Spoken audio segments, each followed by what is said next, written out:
ಒಂದು ಕ್ವೆಶನ್ ಬರುತ್ತೆ, where to place them, how to build the structure of given atom ಅಂತ ಹೇಳಿದಾಗ it started with Thomson. Before Thomson, William Crook. So William Crook is the first person to experiment with cathode ray discharge tube experiment from your hair to the comb, and comb is actually distributing the disturbing the electronic distribution of paper. Being in this discrete orbit, electron will not radiate energy. Electron tana energyana kalkolalla. Hello dear students, ಹೇಗಿದ್ದೀರಾ ಎಲ್ಲರೂ? Welcome you all to PW Kannada 9th and 10th channel and to the Mindmap summary series of class 9th chemistry lesson structure of atom. So ಈ lesson ನ start ಮಾಡೋಕ್ಕಿಂತ ಮುಂಚೆ ನಾವು ಒಂದು ಸಣ್ಣ game ಅನ್ನು ಆಡೋಣ. ಸೊ ನಾನಿಲ್ಲಿ ಆಟಮ್ ಅನ್ನ ಬಿಲ್ಡ್ ಮಾಡ್ತಾ ಹೋಗ್ತೀನಿ, ನೀವು ಅಬ್ಸರ್ವ್ ಮಾಡಿ ಯಾವ ಸಿಂಬಲ್ ಬರುತ್ತೆ, ಆ ಸಿಂಬಲ್ ಇದು ಚಾರ್ಜ್ ಏನು, ಮಾಸ್ ಏನು, ಅಟಾಮಿಕ್ ನಂಬರ್ ಏನು ಅಂತ ಹೇಳೋದನ್ನ. ರೆಡಿನಾ? ಸೊ ಈಗ ಒಂದು ಆಟಮ್ ಅನ್ನ ಬಿಲ್ಡ್ ಮಾಡಬೇಕು ಅಂತ ಹೇಳಿದ್ರೆ ನನಗೆ ಬೇಸಿಕಲಿ ಬೇಕಾಗಿರುವಂಥದ್ದು ಒಂದು ಪ್ರೋಟಾನ್ ಆಗಿರಬಹುದು, ಅದನ್ನ ನ್ಯೂಟ್ರಲೈಸ್ ಮಾಡಲಿಕ್ಕೆ ಎಲೆಕ್ಟ್ರಾನ್ ಆಗಿರಬಹುದು. ಸೊ ನೀವು ನೋಡ್ತಾ ಇದ್ದೀರಾ ಯಾವ ಆಟಮ್ನಲ್ಲಿ ಒಂದೇ ಒಂದು ಪ್ರೋಟಾನ್ ಇದೆ, ಇಟ್ ಇಸ್ ಹೈಡ್ರೋಜನ್. ಯಾವ ಆಟಮ್ನಲ್ಲಿ ನ್ಯೂಟ್ರಾನೇ ಇಲ್ಲ, it is again hydrogen. So ಈ ಆಟಮ್ನ ಬಿಲ್ಡ್ ಮಾಡ್ಬೇಕಂದ್ರೆ I am not using this sub atomic particles called as neutrons. ಹೌದಾ? ಅದೇ ಥರ ನಾನು ಈ ಆಟಮ್ ಸ್ಟೇಬಲ್ ಅಲ್ವಾ ಅಂತ ಹೇಳಿ ಕೂಡ ಚೆಕ್ ಮಾಡ್ಬೋದು. This atom is stable. So next ನಾನು ಇವಾಗ ಇನ್ನೂ ಒಂದು ಆಟಮ್ನ ಬಿಲ್ಡ್ ಮಾಡ್ತೀನಿ. ನಾನು ಯಾವಾಗ 2 ಪ್ರೋಟಾನ್ಸ್ ಅನ್ನು ಹಾಕ್ತೀನಿ, ಇಟ್ ಬಿಕಮ್ಸ್ ಹೀಲಿಯಂ. ಸೊ ನಾನು ಇವಾಗ ನೋಡ್ತಿದ್ದೀನಿ ನೋಡಿ, ಸ್ಟೆಬಿಲಿಟಿ ಚೆಕ್ ಮಾಡ್ತಿದ್ದೀನಿ ನೋಡಿ, ಅನ್ಸ್ಟೇಬಲ್ ಅಂತ ಹೇಳ್ತಾ ಇದೆ. It's fine. ನಾನು ಇವಾಗ 2 ಪ್ರೋಟಾನ್ ಅನ್ನು ಹಾಕ್ತೀನಿ, ಸ್ಟೆಬಿಲಿಟಿ ಚೆಕ್ ಮಾಡ್ತೀನಿ ನೋಡಿ. ಆ ನ್ಯೂಟ್ರಾನ್ ಅನ್ನು ಹಾಕ್ತೆ, ಸ್ಟೆಬಿಲಿಟಿ ಚೆಕ್ ಮಾಡಿದೆ. ಆ ನ್ಯೂಕ್ಲಿಯಸ್ ನಲ್ಲಿ ಯಾವಾಗ ಪ್ರೋಟಾನ್ ಅಂಡ್ ನ್ಯೂಟ್ರಾನ್ಸ್ ಇದು ಬೈಂಡಿಂಗ್ ಎನರ್ಜಿ ಪ್ರಾಪರ್ ಆಗುತ್ತೋ ಆ ಆಟಮ್ ಸ್ಟೇಬಲ್ ಆಗುತ್ತೆ. For some extent it is true.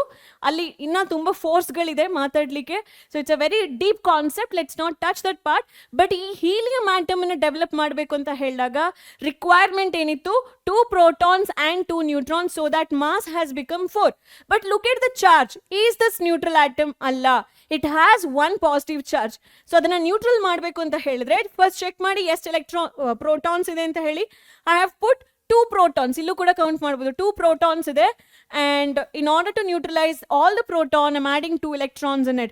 So the charge of this helium becomes 0, mass of the helium becomes 4, and atomic number becomes 2. Now, which is that one element present maximum in your hair? Yaudadu? Carbon, right? Let's build carbon atom. In order to build carbon atom, so carbon is here. ಎಷ್ಟು protons ಅನ್ನು ನಾನು add ಮಾಡ್ತಾ ಹೋಗಬೇಕು? 6 proton. ನೀವು ನೋಡಿ ಇಲ್ಲಿ count ಜಾಸ್ತಿ ಆಗ್ತಾ ಹೋಗುತ್ತೆ. 3 ಆ್ಯಡ್ ಮಾಡಿದೆ, 4 ಆ್ಯಡ್ ಮಾಡಿದೆ, 5 and 6. Is it stable? Unstable. Let's make it stable by adding neutron. So ನೋಡಿ ನಾನು ಎಷ್ಟು ನ್ಯೂಟ್ರಾನ್ ಆ್ಯಡ್ ಮಾಡಬೇಕು ಇವಾಗ? ಎಸ್, 6 ಪ್ರೋಟಾನ್ 6 ನ್ಯೂಟ್ರಾನ್ ಆ್ಯಡ್ ಮಾಡಿದಾಗ ಆಟಮ್ ಏನಾಯಿತು?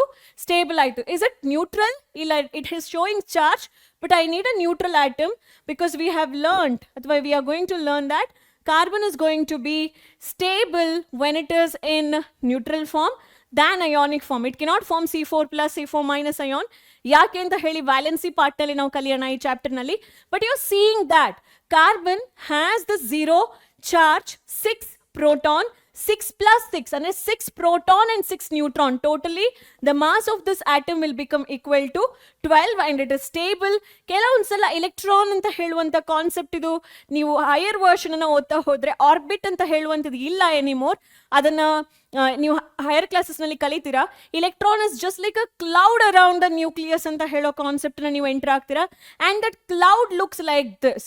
So we are going to learn this structure of atom lesson in detail for your NCERT CBSE syllabus. From NCERT concept CBSE ಹಾಗೂ state board ಸಿಲೆಬಸ್ಸಿಗೆ ಯಾವುದೆಲ್ಲ ಕಾನ್ಸೆಪ್ಟನ್ನು ಕಲಿಬೇಕು ಅಂತ ಹೇಳೋದು ನೋಡ್ತಾ ಹೋಗೋಣ.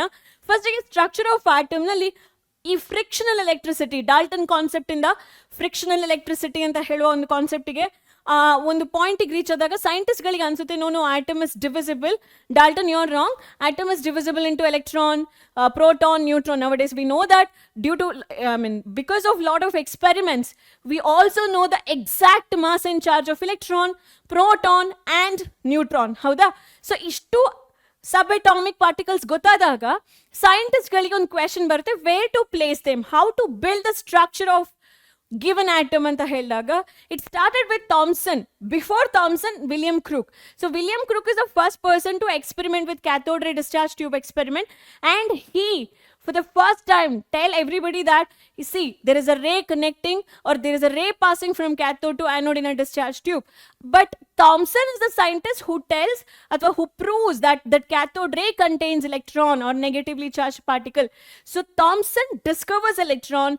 William Crook for the first time shows cathode rays presence. ಆಯ್ತಾ, ಆ ವಿಲಿಯಂ ಕ್ರೂಕ್ ಇದ್ರ ಬಗ್ಗೆ ನಿಮ್ಮ ಎಕ್ಸಾಮ್ ನಿಮ್ಮ NCERT ನಲ್ಲಿ ಕೊಡ್ಲಿಲ್ಲ ಅವರು. Followed by Rutherford's atomic model. Rutherford is the first person to talk about, or a coin a word called as nucleus. But adu hege coin ಮಾಡ್ತಾರೆ, he did an experiment, alpha scattering experiment. Why he has to perform an experiment? Thompson model nalli J.J. Thomson anta heluvanತಹ scientist for the first time ಆ ಒಂದು water melon ಮಾಡೆಲ್ನ ಮಾಡಿರ್ತಾರೆ. But ಆ water melon ಮಾಡೆಲ್ಗೆ ಯಾವುದೇ ಥರದ experimental proof ಇರಲ್ಲ. ಹಾಗಾಗಿ ಒಂದು with experimental proof ಒಂದು ಸ್ಟ್ರಕ್ಚರ್ ಆಫ್ ಆಟಮ್ ಹೇಗಿರಬೇಕು ಅಂತ ಹೇಳಿ Rutherford ತೋರಿಸ್ಕೊಡ್ತಾರೆ.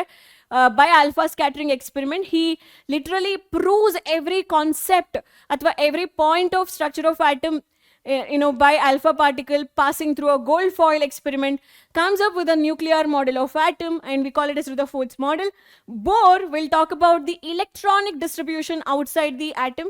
Adra electronic distribution is not true, ad namige gottide ivaga, andre adu modify aitu anta bekare helbodu. And Bohr is the person who developed long form of periodic table. Next we talk about average atomic mass. ಅದಕ್ಕಿಂತ ಮುಂಚೆ isotope and isobar ಬಗ್ಗೆ ನಮಗೆ ಗೊತ್ತಾಗಬೇಕಾಗುತ್ತೆ. And this isotope isobar is connected to atomic number, atomic mass number. So we would learn about this as well, and at the end we talk about valency. So let me begin the chapter with Dalton's atomic theory. He says that atom is a very, in helbodu hard sphere which is uncuttable, ಅಥವಾ which is indivisible. That's wrong. Yes, we all know that it is wrong. ಹಾಗಾದ್ರೆ ಅದು wrong ಅಂತ ಹೇಳಿ ಹೇಗೆ ಗೊತ್ತಾಯ್ತು? How people came to know, ಅಥವಾ different scientists were like got bored of Dalton's theory and they were like having an idea of, yes, atom ಒಳಗಡೆ there is something ಅಂತ ಹೇಳಿ scientists ಗಳಿಗೆ ಗೊತ್ತಾಗುತ್ತೆ through few activities, or a concept called as frictional electricity or static electricity. So there are two activities which is mentioned in your NCERT, right? ಒಂದು dry comb ಅನ್ನ dry ಹೇರ್ಗೆ ನೀವು comb ಮಾಡ್ತಾ ಹೋಗ್ತೀರಾ ಅಂತ ಹೇಳಿದ್ರೆ, later part if you take that comb and bring it to a piece of paper, that comb is capable of attracting this piece of paper. Why it has to attract? Comb is nothing but made up of atom, piece of paper is made up of atom, your hair is made up of atom. Still, why that attraction comes between the matter, or in depth it is between the atoms of different matter. So is atom really indivisible, or is atom really neutral? No, the answer is clear no. ಯಾಕೆ ಅಂತ ಹೇಳಿದ್ರೆ, when you comb, so usually ಈ ಒಂದು comb ನಲ್ಲಿ basically comb ಒಳಗಡೆ proper ಆಗಿರುವಂತಹ distribution of charge ಇರುತ್ತೆ. Proper ಆಗಿರುವ distribution of charge, positive negative proper ಆಗಿ ಡಿಸ್ಟ್ರಿಬ್ಯೂಟ್ ಆಗುತ್ತೆ. ಬಟ್ ವೆನ್ ಯು comb ಏನಾಗುತ್ತೆ, ನಿಮ್ಮ ಹೇರ್ ಇಂದ electrons will flow to this comb.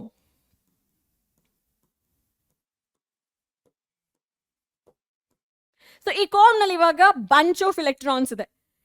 ಈ ಚಾರ್ಜ್ಡ್ ಕೋಮ್ ಅನ್ನ ಪೀಸ್ ಆಫ್ ಪಾರ್ಟಿಕಲ್ಸ್ ಹತ್ರ, ಪೀಸ್ ಆಫ್ ಪೇಪರ್ ಹತ್ರ ತಗೊಂಡ್ ಬಂದ್ರೆ ಏನ್ ಮಾಡುತ್ತೆ, ನಾರ್ಮಲಿ ಪೀಸ್ ಆಫ್ ಪೇಪರ್ ನಲ್ಲಿ ಪಾಸಿಟಿವ್ ನೆಗೆಟಿವ್ ಸಿಮೆಟ್ರಿಕಲ್ ಆರ್ಡರ್ ನಲ್ಲಿ ಚಾರ್ಜ್ ಇತ್ತು. ಬಟ್ ಆ ಸಿಮೆಟ್ರಿ ಫುಲ್ ಚೇಂಜ್ ಆಗುತ್ತೆ. ನೋಡಿ, ಪೀಸ್ ಆಫ್ ಪೇಪರ್ನ ತಗೊಂಡ್ ಬಂದ್ರೆ ನೀವು ನೋಡ್ತಿದ್ರಲ್ಲ, ಫಸ್ಟ್ ಲೇಯರ್ ನಲ್ಲಿ ಪಾಸಿಟಿವ್ ಚಾರ್ಜ್ಗಳು ಅಲೈನ್ ಆಗುತ್ತೆ. ಅಂದ್ರೆ ಪಾಸಿಟಿವ್ ಚಾರ್ಜ್ ಅಲೈನ್ ಹೇಗಾಗುತ್ತೆ ಮೇಡಮ್ ಅಂತ ಹೇಳಿ ಕೇಳೋದಕ್ಕಿಂತನೂ ಇಲೆಕ್ಟ್ರಾನ್ಸ್ಗಳ ಫ್ರೀ ಎಲೆಕ್ಟ್ರಾನ್ಸ್ ಕ್ಲೌಡ್ ಏನಾಗುತ್ತೆ, ಸ್ವಲ್ಪ ದೂರ ಹೋಗುತ್ತೆ ಅಂತ ಹೇಳ್ಬೋದು. So there is a charge flowing from your hair to the comb, and comb is actually distributing disturbing the electronic distribution of paper. Madam ಅರ್ಥ ಆಗಿಲ್ಲ, ಇನ್ನೂ ಒಂದು ಎಕ್ಸಾಂಪಲ್ ಕೊಡಿ ಅಂತ ಹೇಳಿ ಕೇಳಿದ್ರೆ, consider the second activity they have mention in your NCERT.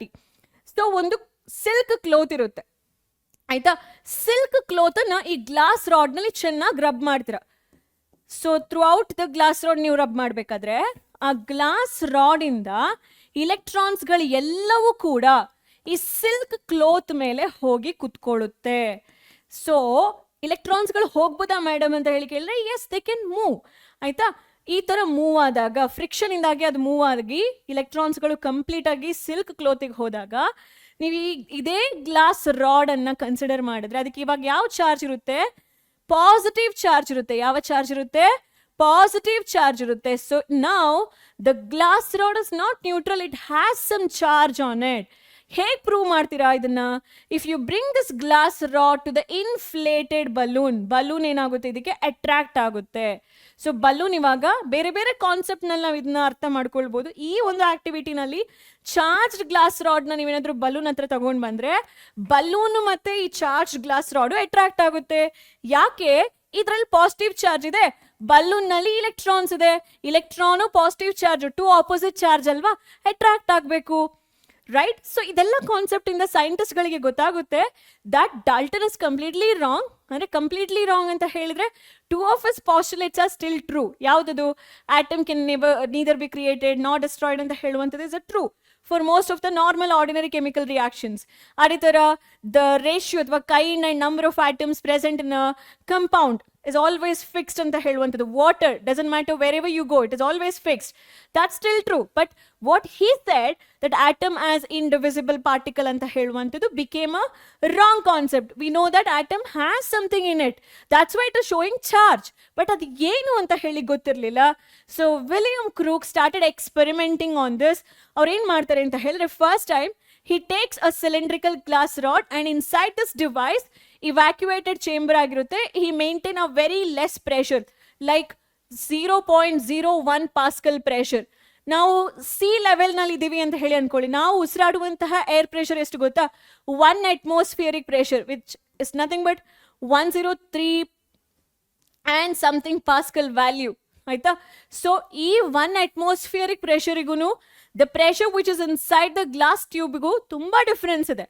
So 0.01 Pascal ಪ್ರೆಷರ್ಗೂ ನಾವು ಉಸಿರಾಡುವಂತಹ air ಪ್ರೆಷರಿಗೂ ತುಂಬಾ ತುಂಬಾ ತುಂಬಾ ಡಿಫರೆನ್ಸ್. ಅಷ್ಟು ಸಣ್ಣ ಪ್ರಮಾಣದ ಏರ್ನ ತಗೊಂಡು he keeps 2 metal rod. 1 metal rod ಮತ್ತು 1 ಪೀಸ್ ಅನ್ನು ಅವನು ಕ್ಯಾಥೋಡ್ ಅಂತ ಹೇಳಿ ಕರೀತಾನೆ. ದ ಸೆಕೆಂಡ್ ಎಲೆಕ್ಟ್ರೋಡ್ ಅನ್ನ ಆನೋಡ್ ಅಂತ ಹೇಳಿ ಕರೀತಾರೆ. ಕ್ಯಾಥೋಡ್ ಅನ್ನ ಪವರ್ ಸೋರ್ಸ್, ಎಕ್ಸ್ಟರ್ನಲ್ ಪವರ್ ಸೋರ್ಸ್ಗೆ ನೆಗೆಟಿವ್ ಟರ್ಮಿನಲ್ಗೆ ಕನೆಕ್ಟ್ ಮಾಡ್ತಾರೆ. ಆನೋಡ್ ಅನ್ನ ಎಕ್ಸ್ಟರ್ನಲ್ ಪವರ್ ಸೋರ್ಸ್ ಇದು ಪಾಸಿಟಿವ್ ಟರ್ಮಿನಲ್ಗೆ ಕನೆಕ್ಟ್ ಮಾಡ್ತಾರೆ. ಅಂಡ್ ಈ ಅಬ್ಸರ್ವ್ಸ್ ದಟ್ ಯಾವಾಗ ಪವರ್ ಸಪ್ಲೈ ಕನೆಕ್ಟ್ ಮಾಡಿ ಹೈ ವೋಲ್ಟೇಜ್ ನಲ್ಲಿ ಆಲ್ಮೋಸ್ಟ್ 10,000 ವೋಲ್ಟೇಜ್ ಅಥವಾ 10,000 to 20,000 ವೋಲ್ಟೇಜ್ ನಲ್ಲಿ ಪವರ್ ಸಪ್ಲೈನ ಕನೆಕ್ಟ್ ಮಾಡಿ ಲೋ ಪ್ರೆಷರ್ ಅನ್ನ ಮೇಂಟೈನ್ ಮಾಡಿದಾಗ he observes a kind of ಏನ್ ಹೇಳ್ಬೋದು, ರೇಡಿಯೇಷನ್ ಅಥವಾ glow in this tube. So it is this William crook who for the first time shows that there is a ray called cathode ray is existing. Let's dig more about this from our J.J. Thomson. So a question comes now, who discovered electron? Electron is discovered by J.J. Thomson in 1987, but he is not the first person to show the cathode rays. Cathode ray anta heluvanthaddu this person William Crook has shown. ಆಯ್ತಾ? So cathode ರೇ tube experiment ಅನ್ನ J.J. Thomson further study ಮಾಡ್ತಾರೆ.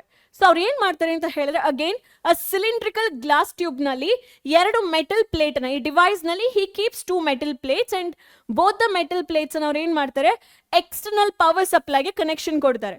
So 1 metal plate is called as cathode. Electrode is nothing but solid which conducts electricity. Cathode is that electrode which attracts cation. Positive ions ಅನ್ನ attract ಮಾಡುವ electrode ಅನ್ನ cathode ಅಂತ ಹೇಳಿ ಕರೀತಾರೆ. Anode is that metal plate which attracts anion. So anion ನ attract ಮಾಡಬೇಕು ಅಂತ ಹೇಳಿದ್ರೆ ಆ ಪ್ಲೇಟಿಗೆ ಪಾಸಿಟಿವ್ ಚಾರ್ಜ್ ಇರಬೇಕು.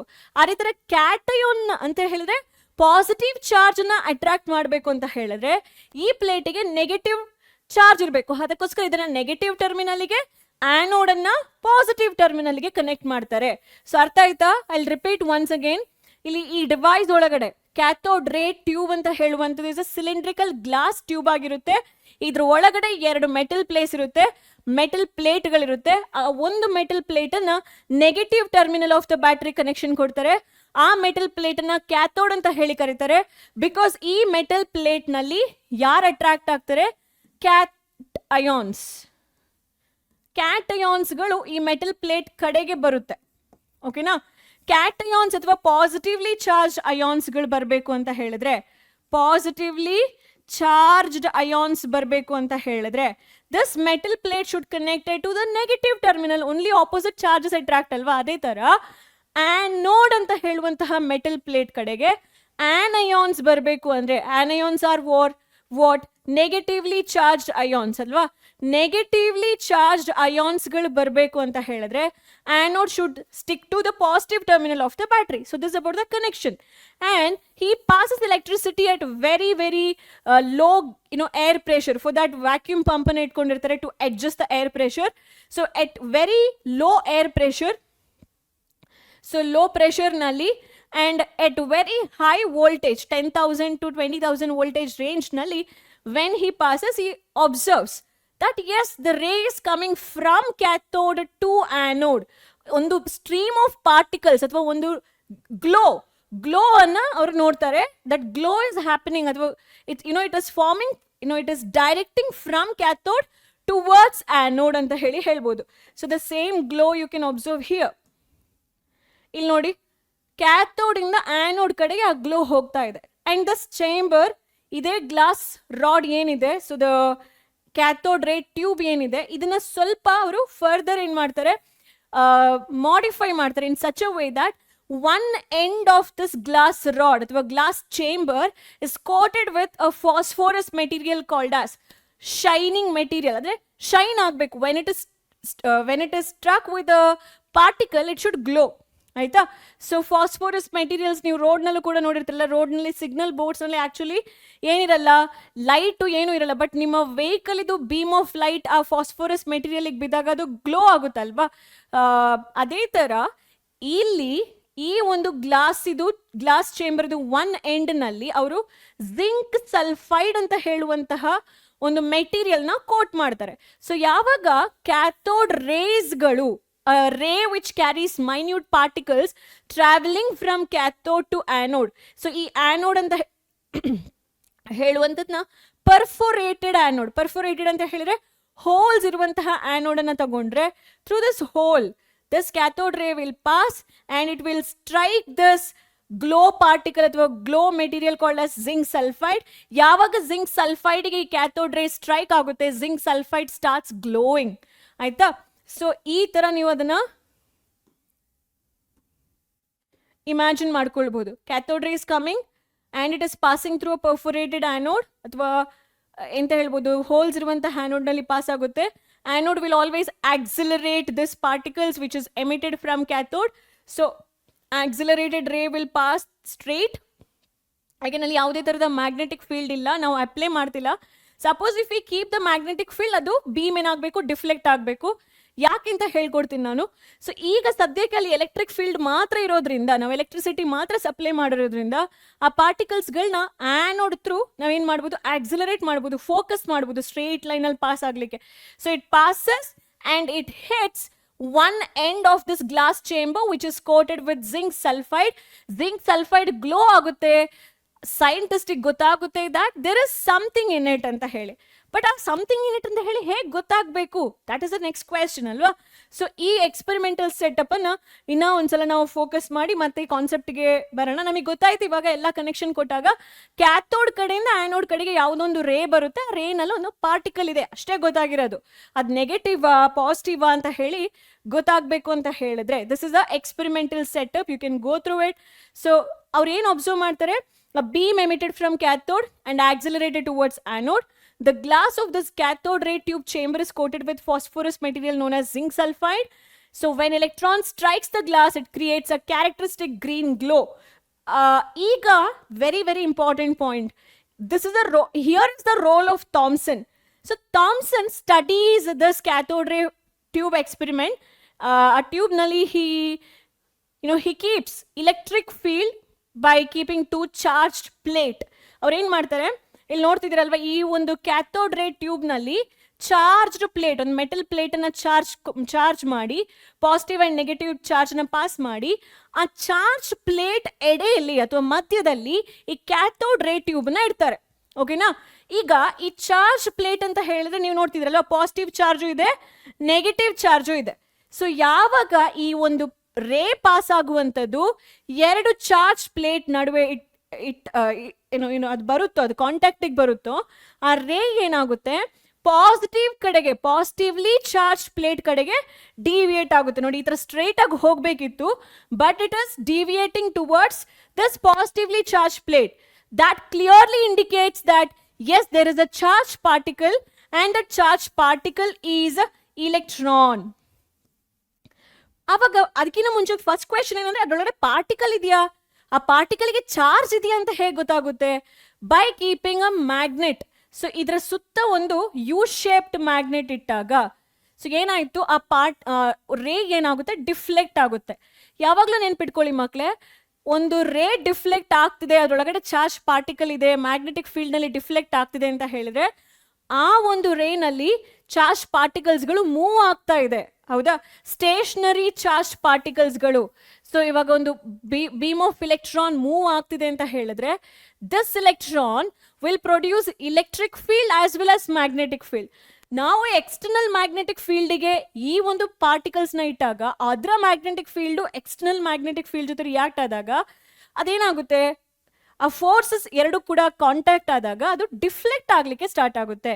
ಸೊ ಮ್ಯಾಗ್ನೆಟಿಕ್ ಫೀಲ್ಡ್ ಅಂತ ಹೇಳುವಂಥದ್ದು ಯಾವಾಗಲೂ ಕೂಡ ಚಾರ್ಜ್ ಪಾರ್ಟಿಕಲ್ಸ್ ಅನ್ನೇ ಡಿಫ್ಲೆಕ್ಟ್ ಮಾಡುವಂಥದ್ದು, ಮೂವಿಂಗ್ ಚಾರ್ಜ್ ಪಾರ್ಟಿಕಲ್ಸ್ ಅನ್ನೇ ಡಿಫ್ಲೆಕ್ಟ್ ಮಾಡುವಂಥದ್ದು. ಸ್ಟೇಷನರಿ ಚಾರ್ಜ್ ಪಾರ್ಟಿಕಲ್ಸ್ನ ಅದು ಡಿಫ್ಲೆಕ್ಟ್ ಮಾಡಲ್ಲ. ಸೊ ಥಾಮ್ಸನ್ಗೆ ತುಂಬಾ ಕ್ಲಿಯರ್ ಆಗಿ ಅರ್ಥ ಆಗುತ್ತೆ, ಮ್ಯಾಗ್ನೆಟಿಕ್ ಫೀಲ್ಡ್ ಇಟ್ಟಾಗ ಆ ರೇ ಡಿಫ್ಲೆಕ್ಟ್ ಆಯಿತು, ಎರಡು ಎಲೆಕ್ಟ್ರಿಕ್ ಪ್ಲೇಟ್ ಇಟ್ಟಾಗ ಆ ರೇ ಇಲೆಕ್ಟ್ರಿಕ್ ಪ್ಲೇಟ್ ಕಡೆಗೆ ಹೋಯ್ತು. ಇದರ ಅರ್ಥ ಆ ರೇನಲ್ಲಿ ಏನಿದೆ, ಇಲೆಕ್ಟ್ರಾನ್ ಇದೆ, ಇಲೆಕ್ಟ್ರಾನ್ ಇದೆ. ಫಸ್ಟಿಗೆ ಅವನೇನು ಹೇಳ್ತಾನೆ, ಆ ರೇನಲ್ಲಿ ಚಾರ್ಜ್ ಪಾರ್ಟಿಕಲ್ ಇದೆ ಅಂತ ಹೇಳ್ತಾನೆ, ಹೌದಾ? ಚಾರ್ಜ್ ಪಾರ್ಟಿಕಲ್ ಇದೆ ಅಂತ ಹೇಳಿ ಹೇಗೆ ಗೊತ್ತಾಗುತ್ತೆ? Because of magnetic field. ಆ ಚಾರ್ಜ್ ಪಾರ್ಟಿಕಲ್ ಇಲೆಕ್ಟ್ರಾನಿಕ್ ಆಗಿರುತ್ತೆ ಅಂತ ಹೇಳಿ ಹೇಗೆ ಗೊತ್ತಾಗುತ್ತೆ?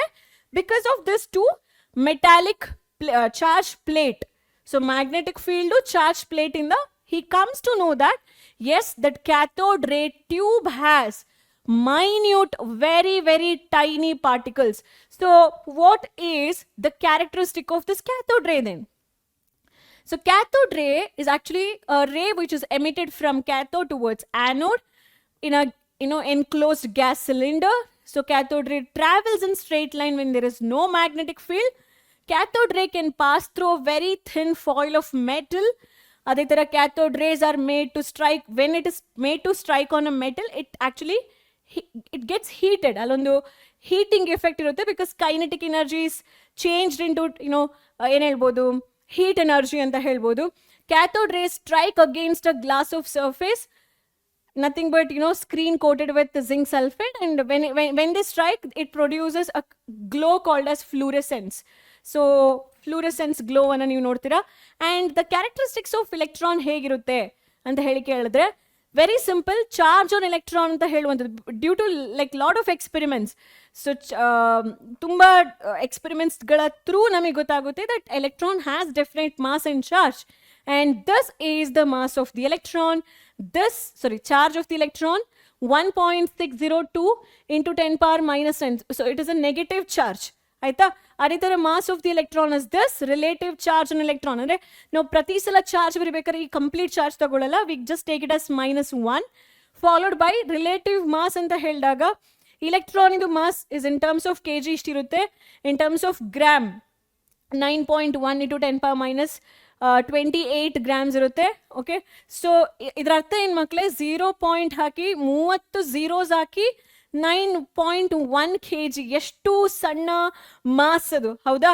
ಸೊ ಹಾಗಾಗಿ ಇಟ್ ಇಸ್ ಸೋ ನೆಗ್ಲಿಜಿಬಲ್. ನೀವು ಅದನ್ನ ಹೈಡ್ರೋಜನಿಗೆ ಕಂಪೇರ್ ಮಾಡ್ಬೋದು.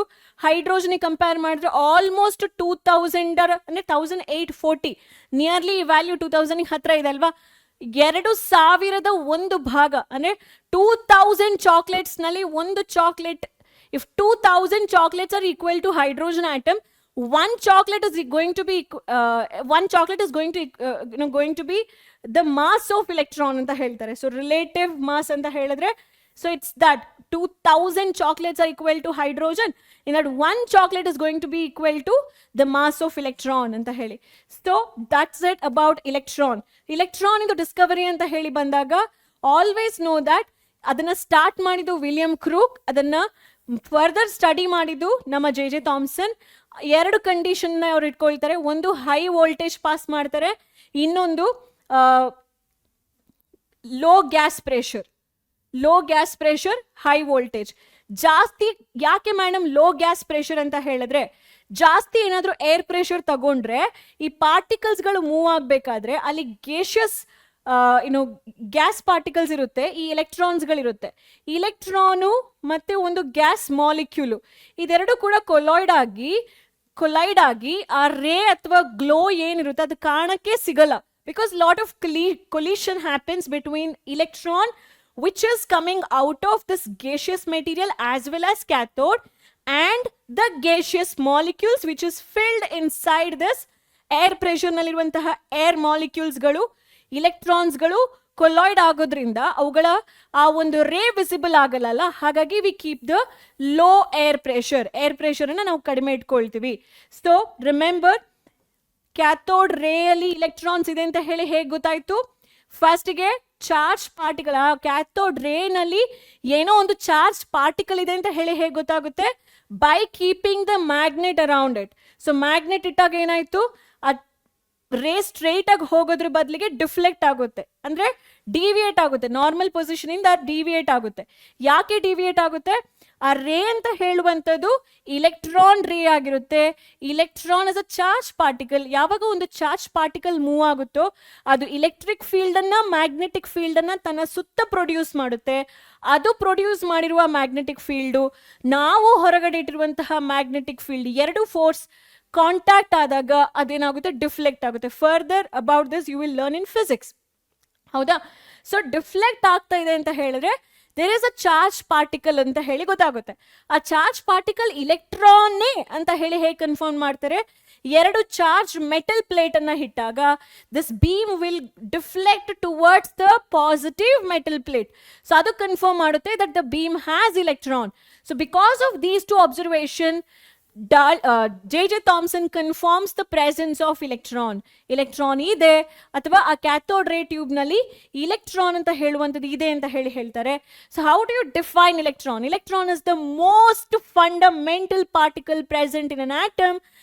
ಅದು negative charge of -1.602 into 10⁻⁻19 coulomb ನ ಕ್ಯಾರಿ ಮಾಡುತ್ತೆ with the amount of mass, a very negligible mass, like 1 out of 2000 compared to hydrogen mass.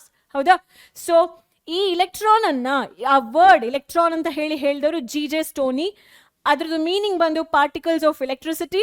Electron is A universal fundamental particle ಆಗಿರುತ್ತೆ. ನಿಮ್ಮ NCERT ನಲ್ಲಿ ಯಾವ ಪಾರ್ಟ್ ಇಂಪಾರ್ಟೆಂಟ್ ಅಂತ ಹೇಳಿದ್ರೆ they will ask this question: cathode ರೇ tube ಇದು observation ಏನು, ಅಥವಾ ಕ್ಯಾಥೋಡ್ ರೇ ಕ್ಯಾರೆಕ್ಟರಿಸ್ಟಿಕ್ ಏನು, ಅಥವಾ write a note on cathode ರೇ ಟ್ಯೂಬ್ ಎಕ್ಸ್ಪೆರಿಮೆಂಟ್ ಅಂತ ಹೇಳುವಂತಹ ಕ್ವೆಶನ್ ಅನ್ನ ಕೇಳ್ಬೋದು.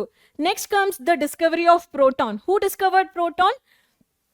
It is E. Goldstein in 1886. Actually, in 1897, Thomson discovers electron, but before that itself, Nama E. Goldstein discovers the presence of ಏನು ಹೇಳ್ಬೋದು, anode rays ಅಥವಾ proton. What he did is he takes the same type of glass chamber, ಅಲ್ಲಿ ಎರಡು metal plate ನ ಇಟ್ಕೊಳ್ತಾರೆ. So each ಕಡೆ cathode ಅಂತ ಹೇಳುವ ಮೆಟಲ್ ಪ್ಲೇಟ್ ಇರುತ್ತೆ and it is having some hole. So perforated metal plate which act as a cathode. ಇನ್ನೂ ಒಂದು ಮೆಟಲ್ ಪ್ಲೇಟ್ ಬಂದು ಆನೋಡ್ ಇರುತ್ತೆ and he observes that a ray passing from anode towards cathode, ಇಲ್ಲೂ ಕೂಡ ಒಂದು perforated ಚೇಂಬರ್ನಲ್ಲಿ ಅಥವಾ glass ಚೇಂಬರ್ನಲ್ಲಿ ಮೆಟಲ್ಸ್ನ ಅಥವಾ ಒಂದು ಎಂಡ್ ಆಫ್ ದ ಗ್ಲಾಸ್ ಚೇಂಬರನ್ನು he coats with the material, like ಒಂದು ಮೆಟೀರಿಯಲಿಂದ ಕೋಟ್ ಮಾಡಬೇಕಾದ್ರೆ it's very evident that okay ಆ್ಯನೋಡಿಂದ ಕೂಡ ಪಾರ್ಟಿಕಲ್ಸ್ ಬರ್ತಿದೆ, ಬಿಕಾಸ್ ದಟ್ ಮೆಟೀರಿಯಲ್ ಅಥವಾ particle will hit with this material and the material will glow. So same glowing happens here as well. So ಆ್ಯನೋಡಿಂದ stream of ಪಾರ್ಟಿಕಲ್ಸ್ಗಳು cathode ಕಡೆಗೆ ಹೋಗ್ತಾ ಇದೆ. ಹಾಗಾಗಿ this is called as anode ray tube experiment ಅಥವಾ ಕ್ಯಾನೆಲ್ ರೇ ಅಂತ ಹೇಳಿ ಕೂಡ ಹೇಳ್ತಾರೆ. ಕ್ಯಾನೆಲ್ ರೇ. ಇನ್ನೊಂದಕ್ಕೆ ಕ್ಯಾಥೋಡ್ ರೇ ಯಾಕೆ ಹೇಳ್ತಾರೆ? Because the particles are moving in cathode ray experiment, cathode ray discharge tube experiment, stream of particle is moving from cathode to anode, ಆಯ್ತಾ? ಬಟ್ ಆ್ಯನೋಡ್ ರೇನಲ್ಲಿ stream of particle is moving from anode to cathode. ಅಲ್ಲಿ cathode to anode ಆದರೆ ಇಲ್ಲಿ ಆ್ಯನೋಡಿಂದ ಕ್ಯಾಥೋಡಿಗೆ. Cathode ಕಡೆಗೆ ಬರಬೇಕು ಅಂದರೆ cathode is what charge? Cathode is negatively charged ಅಲ್ವಾ. This metal plate has negative charge. So ಈ ನೆಗೆಟಿವ್ ಚಾರ್ಜ್ ಕಡೆಗೆ ಬರಬೇಕು ಅಂದರೆ ಬರೋ ಪಾರ್ಟಿಕಲ್ಸ್ ಏನಾಗಿರಬೇಕು? ಪಾಸಿಟಿವ್ಲಿ ಚಾರ್ಜ್ ಪಾರ್ಟಿಕಲ್ಸ್ ಆಗಿರಬೇಕು. Only positively charge particles can come towards this negatively charge cathode. ಹೌದಾ? ಹಾಗಾಗಿ he concludes that anode ray always travel in a straight line, but not always. ಈ ಪಾಯಿಂಟನ್ನು ನೀವು ಕನ್ಸಿಡರ್ ಮಾಡೋದು ಬೇಕಾಗಿಲ್ಲ. ಸೊ ಆ್ಯನೋಡ್ ರೇದು direction depends, ಅದು ಕೆಲವೊಂದ್ಸಲ ವೇರಿ ಆಗ್ತಾ ಹೋಗುತ್ತೆ. So anode ray consist of positively charge particle known as proton. The nature of anode ray depends upon the gas enclosed in the discharge tube. ಈ positively charge particles ಎಲ್ಲಿಂದ ಬರುತ್ತೆ? ನಾವು ಆ gas ಏನು ತಗೊಳ್ತೀವಲ್ವಾ, ಆ ಗ್ಯಾಸ್ ಇದು ನೇಚರ್ ಮೇಲೆ depend ಆಗಿರುತ್ತೆ, ಪ್ರೋಟಾನ್ಸ್ ಅಂತ ಹೇಳುವಂಥದ್ದು. Okay, next characteristic of proton ಹೇಗಿರುತ್ತೆ? ಆ್ಯಕ್ಚುಲಿ ಮಕ್ಕಳು ಈ ಆ್ಯನೋಡ್ ರೇ ಕ್ಯಾಥೋಡ್ ರೇ has a deep understanding, but ನೀವು 9th ಸ್ಟ್ಯಾಂಡರ್ಡ್ನಲ್ಲಿ ಅದು ಎಷ್ಟು ತಗೊಳ್ತೀರಾ ಅಂತ ಹೇಳಿ ಗೊತ್ತಿಲ್ಲ. ಹಾಗಾಗಿ ಸಮ್ಟೈಮ್ಸ್ ಐ ಫೀಲ್ ಕನ್ಫ್ಯೂಸ್ಡ್. ನಾವು ತುಂಬ ಹೇಳ್ಬೇಕಾದ್ರೆ ಅದು ಓವರ್ಲೋಡ್ ಆಗುತ್ತಾ, ನೀವು ಅರ್ಥ ಮಾಡ್ಕೊಳ್ತೀರಾ? ಯಾಕೆಂದರೆ ಈ ಆ್ಯನೋಡ್ ರೇ ಅಂತ ಹೇಳುವಂಥದ್ದು when I said it depends on the nature of the gas we take ಅಂತ ಹೇಳಿದ್ರೆ ಅರ್ಥ ನಿಮಗೆ ಮಾಡ್ಕೊಳ್ಬೋದಲ್ವಾ? ಏನು ಗೇಷಿಯಸ್ ಮಾಲಿಕ್ಯೂಲ್ಸ್ಗಳಲ್ಲಿ ಸೇ ದಟ್ ನಾನೊಂದು ಹೀಲಿಯಂ ಗ್ಯಾಸ್ ತಗೊಂಡೆ, ಹೀಲಿಯಂ ಗ್ಯಾಸ್ ತಗೊಂಡೆ ಅನ್ಕೊಳ್ಳಿ. ಹೀಲಿಯಂನಲ್ಲಿ ಇಲೆಕ್ಟ್ರಾನ್ಸ್ಗಳೇನಾಯಿತು? ಇಲೆಕ್ಟ್ರಾನ್ಸ್ಗಳು ಈ ಡೈರೆಕ್ಷನಲ್ಲಿ ಹೋಗುತ್ತೆ ಅಲ್ವಾ. ಹೀಲಿಯಂನಲ್ಲಿ ಇಲೆಕ್ಟ್ರಾನ್ಸ್ಗಳು ಈ ಡೈರೆಕ್ಷನಲ್ಲಿ ಹೋದಾಗ ಹೀಲಿಯಂ ಏನಾಯಿತು? ಪಾಸಿಟಿವ್ಲಿ ಚಾರ್ಜ್ ಆಯಿತು. ಸೊ ಪಾಸಿಟಿವ್ಲಿ ಚಾರ್ಜ್ ಹೀಲಿಯಂ, ಇಲೆಕ್ಟ್ರಾನ್ಸ್ಗಳು ಈ ಡೈರೆಕ್ಷನಲ್ಲಿ ಹೋಗುತ್ತೆ ಅಂದರೆ ಪಾಸಿಟಿವ್ಲಿ ಚಾರ್ಜ್ ಹೀಲಿಯಂಗಳು ಯಾವ ಡೈರೆಕ್ಷನಲ್ಲಿ ಹೋಗಬೇಕು? ಕ್ಯಾಥೋಡ್ ಕಡೆಗೆ ಹೋಗಬೇಕು, cation. So it's that nature of the gas upon which the proton is dependent ಅಂತ ಹೇಳುವಂಥದ್ದು is directly connected to the gas what you take, and it's all about that nucleus, proton, ionization, tumba concept gal involve agutte. Anyways, anode inda cathode ಗೆ ಬರೋದು anode rays ಆಗಿರುತ್ತೆ. You call it as canal ray ಅಂತನೂ ಬೇಕಾದರೂ ಹೇಳ್ಬೋದು. So charge on proton ಎಷ್ಟಿರುತ್ತೆ? Charge on proton 1.6 into 10⁻⁻19 coulomb. ಅಂದರೆ electron ಇದು ಏನು ಚಾರ್ಜ್ ಇದೆಯೋ ಅದೇ ಚಾರ್ಜ್, ಈಕ್ವಲ್ ಮ್ಯಾಗ್ನಿಟ್ಯೂಡ್ ಪ್ರೋಟಾನಿಗೂ ಇರಬೇಕು, but in a positive way. Positive ಇರಬೇಕು. Charge of the proton is positive ಅಂತ ಆಯಿತು. ಇಲ್ಲಿ ಮಾಸ್ ಏನಾಯಿತು? 1.67 into 10⁻27 kg. So exact mass of the proton ಬೇಕಂತ ಹೇಳಿದ್ರೆ ವಿ ಹ್ಯಾವ್ ಹಿಯರ್, ನಾನು ಮೆನ್ಷನ್ ಮಾಡಿದ್ದೀನಿ, exact mass of the proton is 1.67262 ಆಯಿತಾ. ಮಾಸ್ ಆಫ್ ನ್ಯೂಟ್ರಾನ್ ಏನಾಯಿತು? 1.67493. ಸೊ ಈ 67 ಆದಮೇಲೆ 2, third decimal is 2 and third decimal here is 4. So slightly neutron is greater compared to proton anta heli aitu, right? So let's get back to the same concept. We are here. Relative charge in proton is +1. Relative mass of the proton anta heli heldaga it is 2000 times the mass of electron. ಅಂದ್ರೆ 1084 time, ಅದನ್ನ round of ಮಾಡಿ ನಾನು 2000 ಅಂತ ಹೇಳಿದ್ರೆ 2000 times the mass of proton ಅಂತ ಹೇಳ್ಬೋದು, right? So this is about the characteristics of proton. So ಹೇಗೆ proton ಅನ್ನು ಡಿಫೈನ್ ಮಾಡ್ತೀರಾ? Proton is defined as a fundamental particle that carries positive charge and regarded as that positive charge is regarded as unit positive charge and has a mass nearly equal to that of hydrogen. But remember one thing, it is not fundamental, it is further divisible. So ಈ fundamental ಅಂತ ಹೇಳುವಂಥದ್ದು ಇದು ಪ್ರೋಟಾನಿಗೆ applicable ಆಗಲ್ಲ, because it is made up of again quark particles ಅಂತ ಹೇಳ್ಬೋದು, right? So proton may be defined as a particle that carry a positive charge or a unit positive charge with the mass equal to hydrogen mass ಅಂತ ಹೇಳಿ ಕೂಡ ನಾವು ಅದನ್ನ justify ಮಾಡಬಹುದು. Next Chadwick ಬರ್ತಾರೆ, discovery of neutron ನಡೆಯುತ್ತೆ. So he is a person in 1932 discovers neutron. ಹೇಗೆ discover ಮಾಡ್ತಾರೆ ಗೊತ್ತಾ? ಸೊ ಅವ್ರೇನು ಮಾಡ್ತಾರೆ ಅಂದರೆ ಒಂದು ಪೊಲೋನಿಯಂ ಅಂತ ಹೇಳುವಂತಹ ರೇಡಿಯೋ ಆಕ್ಟಿವ್ ಎಲಿಮೆಂಟ್ ಇಂದ ಆಲ್ಫಾ ಪಾರ್ಟಿಕಲ್ಸ್ ಅನ್ನ ಇಜೆಕ್ಟ್ ಮಾಡ್ತಾರೆ. ಸೊ ಆಲ್ಫಾ ಪಾರ್ಟಿಕಲ್ ಸೋರ್ಸ್ ಅಂತ ಹೇಳಿ ಕೊಟ್ಟಿದಾರಲ್ವಾ, ಇಲ್ಲಿ ಆಕ್ಚುಲಿ ಪೊಲೋನಿಯಂ ಅಂತ ಹೇಳುವ ರೇಡಿಯೋ ಆಕ್ಟಿವ್ ಮೆಟಲ್ನ ಇಡ್ತಾರೆ. ಆ ಪೊಲೋನಿಯಂ ಇಂದ ಆಲ್ಫಾ ಪಾರ್ಟಿಕಲ್ಸ್ ಏನಾಗಬೇಕು? ಬೆರಿಲಿಯಂ, ಇದು ಥಿನ್ ಮೆಟಲ್ ಪ್ಲೇಟ್, ಇದು 3D ಇಮೇಜ್ ಇದೆ. ಸೊ ಈ ಬೆರಿಲಿಯಂದ ಮೆಟಲ್ ಪ್ಲೇಟಿಗೆ ಹೋಗಿ ಹಿಟ್ ಆಗುತ್ತೆ ಈ ಆಲ್ಫಾ ಪಾರ್ಟಿಕಲ್ಸ್ಗಳು. ಸೊ ಬೆರಿಲಿಯಂ ಅಲ್ಲಿರುವಂತಹ ಪ್ರತಿ ಆಟಮ್ಸ್ಗಳು ಕಾರ್ಬನ್ ಆಗಿ ಚೇಂಜ್ ಆಗುತ್ತೆ. beryllium now changes into carbon. Andre there is a nuclear chemical reaction. Nucleus nalli nuclear reaction is happening alva. ಯಾಕೆ ಒಂದು ಆಟಮ್ ಇನ್ನೊಂದು ಆಟಮ್ ಆಗಿ ಚೇಂಜ್ ಆಗ್ತದೆ. ಬೆರಿಲಿಯಂ ಇದ್ದಿದ್ದು ಇವಾಗ ಕಾರ್ಬನ್ ಆಟಮ್ ಆಗಿ ಚೇಂಜ್ ಆಗ್ತಾ ಇದೆ. ಸೊ ಆ ಥಿನ್ ಫಾಯಿಲ್ ನಲ್ಲಿ ನೀವೇನು ಡಿಫರೆನ್ಸ್ ನೋಡಲ್ಲ, but inside the atom there is a difference of beryllium to carbon. ಹೇಗೆ ಬೆರಿಲಿಯಂ ಇದೆ, beryllium has a mass of 9, ಆಯ್ತಾ, atomic number of 4. You are passing helium. ಈಗ ಏನಾಯ್ತು, ಹೀಲಿಯಂ ಅಲ್ಲಿರುವಂತಹ ಔಟ್ ಆಫ್ 4 ಅಥವಾ 4 + 9 13 ಆಗ್ಬೇಕಲ್ವಾ. ಇಲ್ಲಿ 13 ಮಾಸ್ ಇಲ್ಲ, ಬರೀ 12 ಇದೆ. ಜೊತೆಗೆ 4 + 2 ಪ್ರೋಟಾನ್ ಅನ್ನ ಕೌಂಟ್ ಮಾಡಿ, ಇಲ್ಲಿ ಅಟಾಮಿಕ್ ನಂಬರ್ ನ ಕೌಂಟ್ ಮಾಡಿ. 4 + 2 becomes 6. 6 is nothing but carbon. So ಒಂದು ಮಾಸ್ ಅಷ್ಟೇ ಕಡಿಮೆ, that 1 mass is coming out as neutron. So ಈ ನ್ಯೂಟ್ರಾನ್ ಅನ್ನ ಡೈರೆಕ್ಟ್ ಆಗಿ ಡಿಟೆಕ್ಟರ್ ನಲ್ಲಿ ಡಿಟೆಕ್ಟ್ ಮಾಡ್ಲಿಕ್ಕೆ ಸಾಧ್ಯ ಆಗಲ್ಲ. ಅವ್ರು ಎಕ್ಸ್ಪೆರಿಮೆಂಟ್ ಮಾಡಿ ನೋಡ್ತಾರೆ, ನ್ಯೂಟ್ರಾನ್ಸ್ ಎಷ್ಟು ಬರ್ತಾ ಇದೆ, ನ್ಯೂಟ್ರಾನ್ಸೇ ಬರ್ತಾ ಇದೆಯಾ ಅಂತ ಹೇಳಿ ಡಿಟೆಕ್ಟ್ ಮಾಡ್ಲಿಕ್ಕೆ ಸಾಧ್ಯ ಆಗಲ್ಲ. ಸೊ ಅವ್ರು ಏನ್ ಮಾಡ್ತಾರೆ, ಪ್ಯಾರಫಿನ್ ವ್ಯಾಕ್ಸ್ ಅಥವಾ ಒಂದು ಕ್ಯಾಂಡಲ್ ವ್ಯಾಕ್ಸ್ ಅಂತ ಹೇಳಿ ಅನ್ಕೊಳ್ಳಿ. ಸೊ ಆ ಪ್ಯಾರಫಿನ್ ವ್ಯಾಕ್ಸ್ ಥ್ರೂ ಈ ನ್ಯೂಟ್ರಾನ್ ಅನ್ನ ಅವ್ರು ಪಾಸ್ ಮಾಡ್ಬೇಕಾದ್ರೆ, neutron is very high energetic particles ಅಲ್ವಾ, ಅದೇ ಮಾಸ್ ಅಲ್ಲಿರುವಂತಹ ಪ್ರೋಟಾನ್ಸ್ ಅನ್ನ ಅದೇನ್ ಮಾಡುತ್ತೆ, ಕಿಕ್ ಔಟ್ ಮಾಡುತ್ತೆ. So this protons can be detectable through a detector. So ಈ ಡಿಟೆಕ್ಟರ್ ಎಷ್ಟು ಪ್ರೋಟಾನ್ಸ್ ಅನ್ನ ಡಿಟೆಕ್ಟ್ ಮಾಡುತ್ತೋ ಅಷ್ಟು ನ್ಯೂಟ್ರಾನ್ಸ್ ಅನ್ನ ಈ ಬೆರಿಲಿಯಂ ಶೀಟ್ಗಳು ಎಮಿಟ್ ಮಾಡ್ತಿದೆ ಅಂತ ಹೇಳಿ ಅರ್ಥ. So this is how he discovers neutron. So ಏನಾಯ್ತು, ಆಲ್ಫಾ ಪಾರ್ಟಿಕಲ್ಸ್ ಇಂದ ಬೆರಿಲಿಯಂ ಅಂತ ಹೇಳುವ ಮೆಟಲ್ ಶೀಟ್ಗೆ ಆಲ್ಫಾ ಪಾರ್ಟಿಕಲ್ ಅನ್ನ, ಹೈ ಎನರ್ಜೆಟಿಕ್ ಆಲ್ಫಾ ಪಾರ್ಟಿಕಲ್ ನ ಪಾಸ್ ಮಾಡಿದಾಗ, ಆಲ್ಫಾ ಪಾರ್ಟಿಕಲ್ಸ್ ಗಳದ್ದು ಹಿಟ್ ಆದಾಗ ಬೆರಿಲಿಯಂ ಅಂಡ್ ಆಲ್ಫಾ ಪಾರ್ಟಿಕಲ್ಸ್ ಗಳ ಟೋಟಲ್ ಪ್ರೋಟಾನ್ ನ್ಯೂಟ್ರಾನ್ ಕಂಬೈನ್ ಆಗಿ ಹೊಸ ಒಂದು ಕಾರ್ಬನ್ ಆಟಮ್ ಫಾರ್ಮ್ ಆಗುತ್ತೆ. ಸೊ 9 + 4 ಟೋಟಲ್ 13 ಪಾರ್ಟಿಕಲ್ಸ್ ಇರಬೇಕು. ಅದರಲ್ಲಿ 12 ಪಾರ್ಟಿಕಲ್ಸ್ ಕಾರ್ಬನ್ ಆಟಮ್ ಒಳಗಡೆ ಹೋಗುತ್ತೆ. ಒಂದು ಪಾರ್ಟಿಕಲ್ ಮಾತ್ರ ನ್ಯೂಟ್ರಾನ್ ಆಗಿ ಸಪರೇಟ್ ಆಗಿ ಉಳ್ಕೊಳ್ಳುತ್ತೆ. So that 1 particle will remain as neutron. So 4 + 2 6 proton ಇಂದಾಗಿ ಹೊಸ ಫಾರ್ಮ್ ಆಗಿರುವ ಆಟಮ್ ಬಿಕಮ್ಸ್ ಕಾರ್ಬನ್. ಬಟ್ ಆ ಒಂದು ನ್ಯೂಟ್ರಾನಿಗೆ neutron is just indicated as 1 ಅಲ್ವಾ.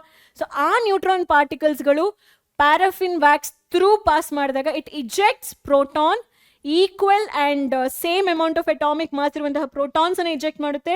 These protons can be detected by a detector, and number of protons this detector is detecting is equal to number of electron this beryllium is ejecting.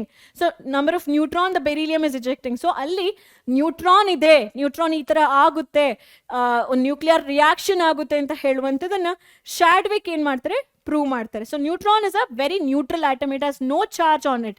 So ನೀವು ನೋಡ್ತಾ ಇದ್ದೀರಾ, ನಾನು ಇಲ್ಲೇ brief ಆಗಿ ಎಲ್ಲ ಪಾರ್ಟಿಕಲ್ಸ್ದು intro ಹೇಳಿದೆ. The charge of neutron is actually 0 ಅಂತ ಹೇಳ್ಬೋದು, ಹೌದಾ. Charge of neutron is actually 0. So that is how discovery of neutron happens. So ನಾನಿವಾಗ total summary of the sub atomic particles ಬರ್ದಿದ್ದೀನಿ. Electron discovered by J.J. Thomson, proton by Goldstein, neutron by Chadwick. Charge on electron, the relative charge on electron is -1, +1 for proton and 0 for neutron. Mass, exact mass in kg heludadre 9.10939 into 10⁻³ kg for electron, very very negligible. 1.67262 is for into 10⁻27 kg for proton. ಅದಿದ್ರೆ 1.67493 for neutron into 10⁻27 kg ಆಯ್ತಾ. -27 is very important. So once they discovered all these subatomic particles, the next question is where to locate all this. So Thomson comes up with the watermelon model. ನೀವು watermelon ನೋಡಿರ್ತೀರಾ, ತಿಂದಿರ್ತೀರಾ, feel ಮಾಡಿರ್ತೀರಾ. And he says that what Thomson says, ಅದೇ watermelon model ಜೊತೆಗೆ you can also compare whatever he says to a ಏನು ಹೇಳ್ಬೋದು ನಾವು, resin ಅಥವಾ ಸ್ಮಾಲ್ ಕಪ್ ಕೇಕಿಗೆ ನೀವು ಕಂಪೇರ್ ಮಾಡ್ಬೋದು. ನಿಮ್ಮ ಕೇಸರಿ ಬಾತಿಗೂ ಕಂಪೇರ್ ಮಾಡ್ಬೋದು. ಕೇಸರಿ ಬಾತ್ನಲ್ಲಿ ಗೋಡಂಬಿ ದ್ರಾಕ್ಷಿ ಏನೋ ಹಾಕ್ತಾರೆ, that is equal to electron. ಆ ಕೇಸರಿದು ರವ ಏನಿರುತ್ತೆ that is equal to proton ಅಂತ ಹೇಳಿ ಕಂಪೇರ್ ಮಾಡ್ಬೋದು. Excuse me. So Thomson says that edible part of ಅಥವಾ ಎಡಿಬಲ್ ಫ್ರೂಟ್ ಪಾರ್ಟ್ ಏನಿದೆ, ಈ red colour part, so this red colour part ಅನ್ನ, this entire red colour part ಏನಿದೆ ಇದನ್ನ ನಾವು positive charge positively charged mass ಅಂತ ಹೇಳಿ ಕನ್ಸಿಡರ್ ಮಾಡ್ಬೋದು. ಆ್ಯಂಡ್ ಇಲೆಕ್ಟ್ರಾನ್, ಈ ಸೀಡ್ಸ್ ಏನಿದೆ ಆ ಸೀಡ್ಸ್ ಅನ್ನ ಇಲೆಕ್ಟ್ರಾನ್ಸ್ ಎಂಬೆಡೆಡ್ ಇನ್ ದಸ್ ಪಾಸಿಟಿವ್ ಚಾರ್ಜ್ ಅಂತ ಹೇಳಿ ಕನ್ಸಿಡರ್ ಮಾಡ್ಬೋದು. ಎಲೆಕ್ಟ್ರಾನ್ಸ್ಗಳು ಹುದುಗಿಕೊಂಡಿದೆ ಈ ಪಾಸಿಟಿವ್ ಚಾರ್ಜ್ ಒಳಗಡೆ ಅಂತ ಹೇಳಿ ಕನ್ಸಿಡರ್ ಮಾಡ್ಬೋದು ಅಂತ ಹೇಳ್ತಾರೆ ಯಾರು? Thomson. But there is no proof, experimental evidence ಇಲ್ಲ ಈ ಮಾಡೆಲಿಗೆ. ಹಾಗಾಗಿ this model has a limitation. So ಲಿಮಿಟೇಷನ್ಗಿನ ಮುಂಚೆ ಪಾಸ್ಟುಲೇಟ್ಸ್ ಏನು ಅಂತ ಹೇಳಿ ಕೇಳಿದ್ರೆ, write exact statement. An atom consist of positively charge sphere and electron embedded in it. Positively charge sphere, ಅದು entire sphere is positively charge, ಅದರೊಳಗಡೆ ಎಲೆಕ್ಟ್ರಾನ್ಸ್ಗಳು ಅಲ್ಲಿ ಇಲ್ಲಿ ಎಂಬೆಡೆಡ್ ಆಗಿದೆ ಅಂತ ಹೇಳಿ. ಆಮೇಲೆ a very interesting topic and ಇವತ್ತಿಗೂ ಕೂಡ acceptable ಆಗಿರುವಂತ ಪಾಯಿಂಟ್ ಅಥವಾ ವ್ಯಾಲಿಡ್ ಪಾಯಿಂಟ್ ಏನು ಹೇಳ್ತಾರೆ ಜೆ ಥಾಮ್ಸನ್ ಅಂದ್ರೆ, the entire atom electrically is neutral ಅಂದ್ರೆ total negative and positive charge is equal. Magnitude wise ನೋಡೋದಾದ್ರೆ the whole magnitude is neutral, equal, and the atom as a whole is neutral ಅಂತ ಹೇಳಿ ಹೇಳ್ತಾರೆ ಯಾರು? J Thomson. Limitation ಏನು? the result of experiments carried out by other scientists could not be explained by Thompson model.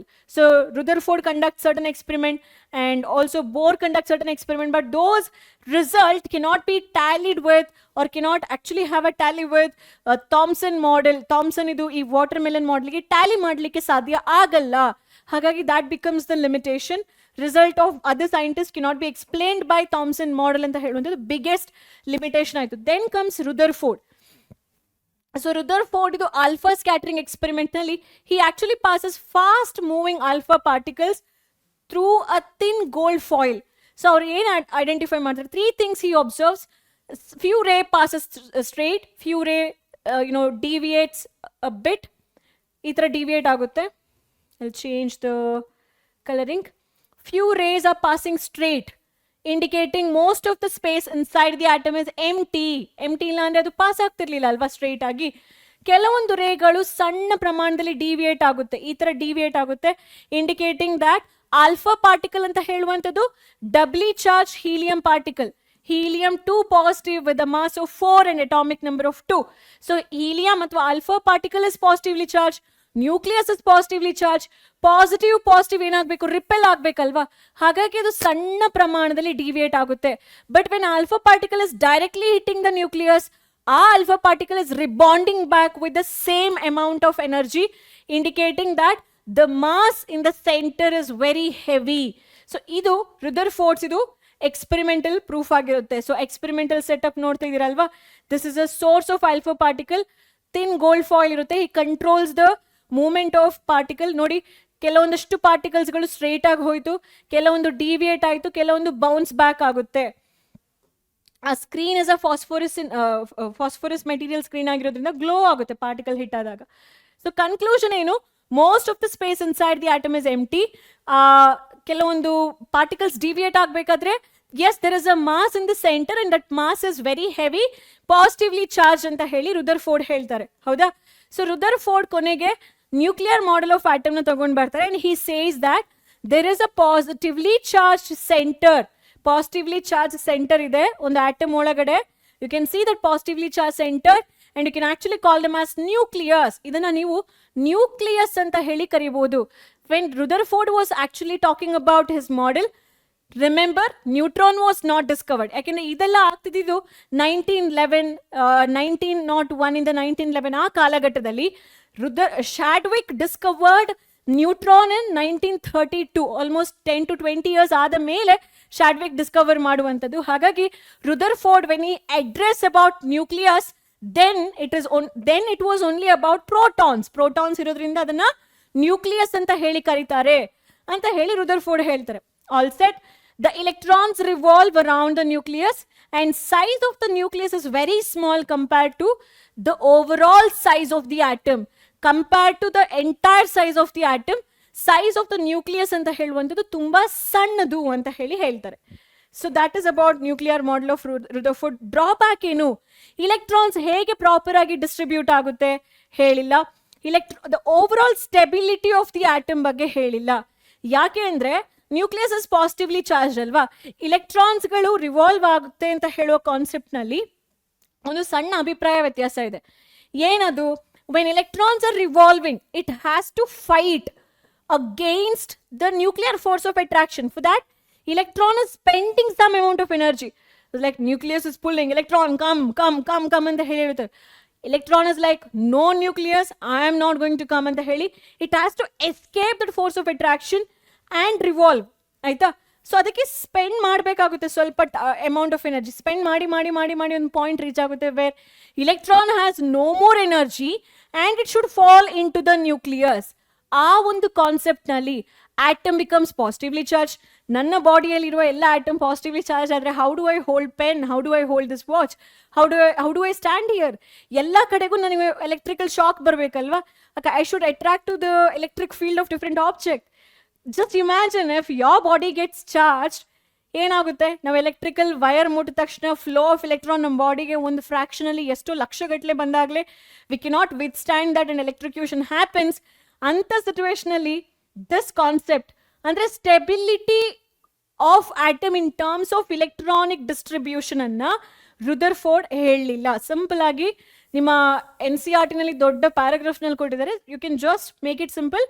Stability of the overall atom was not properly justified by Rutherford. And one more point is electron distribution also was not told by Rutherford. Then comes Bohr. Bohr ಹೇಳ್ತಾನೆ electrons are present in a special orbit called as independent orbit. ಅದನ್ನ discrete orbit ಅಂತ ಹೇಳಿ ಕರಿತೀವಿ. discrete ಅಂತ ಹೇಳಿದ್ರೆ individually separate ಆಗಿರುವಂತಹ ಆರ್ಬಿಟ್ಗಳಲ್ಲಿ circular ಪಾತ್ನಲ್ಲಿ electrons are revolving and these ಪಾತನ್ನ ನಂಬರ್ ಮಾಡಬಹುದು. ಹೇಗೆ? This is a nucleus. First ಪಾತನ್ನ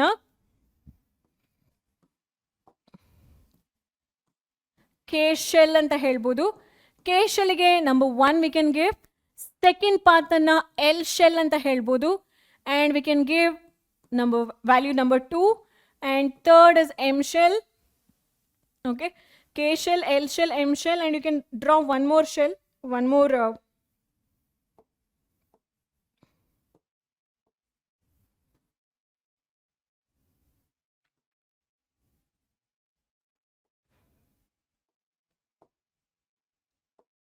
so idana N shell anta helbodu. So Rutherford is a scientist who actually talks about arrangement of electron in a special shell, energy shell. So discrete anta ಹೇಳಿದ್ರೆ independent ಆಗಿ exist ಆಗಿರುವಂತಹ different shell ನಲ್ಲಿ K shell, L shell, M shell, N shell ನಲ್ಲಿ ಹೇಗೆ ಎಲೆಕ್ಟ್ರಾನ್ಸ್ಗಳು distribute ಆಗಿದೆ ಅಂತ ಹೇಳಿ ಹೇಳ್ತಾ ಹೋಗ್ತಾರೆ. So let's check into those shells which are present around this nucleus. This is nucleus.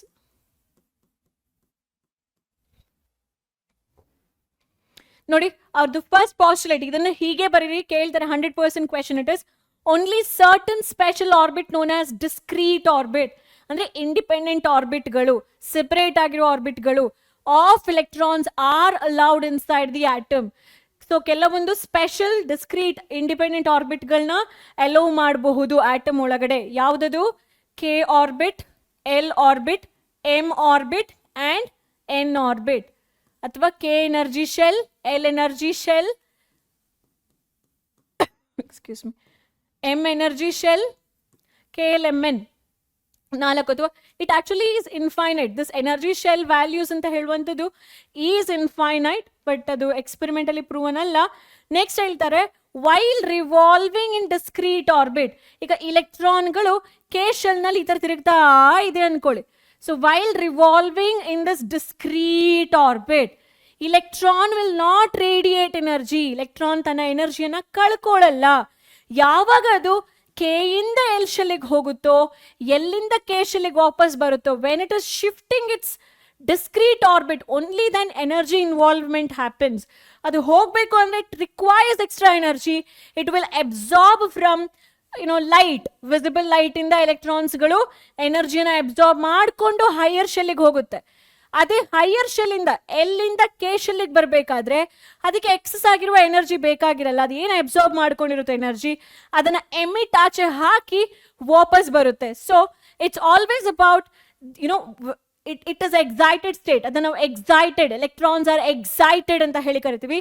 When electron gets excited to different shells, when it moves or when it jumps, difference in energy happens. ಅಲ್ಲೇ ಇರಬೇಕಾದ್ರೆ ಎಲೆಕ್ಟ್ರಾನ್ಸ್ಗಳು ಎನರ್ಜಿಯನ್ನ ಕಳ್ಕೊಳ್ಳಲ್ಲ ಅಂತ ಹೇಳ್ತಾರೆ. So while revolving in discrete orbit electrons do not radiate energy. ಆಯ್ತಾ? These orbits or shells are actually called as energy level.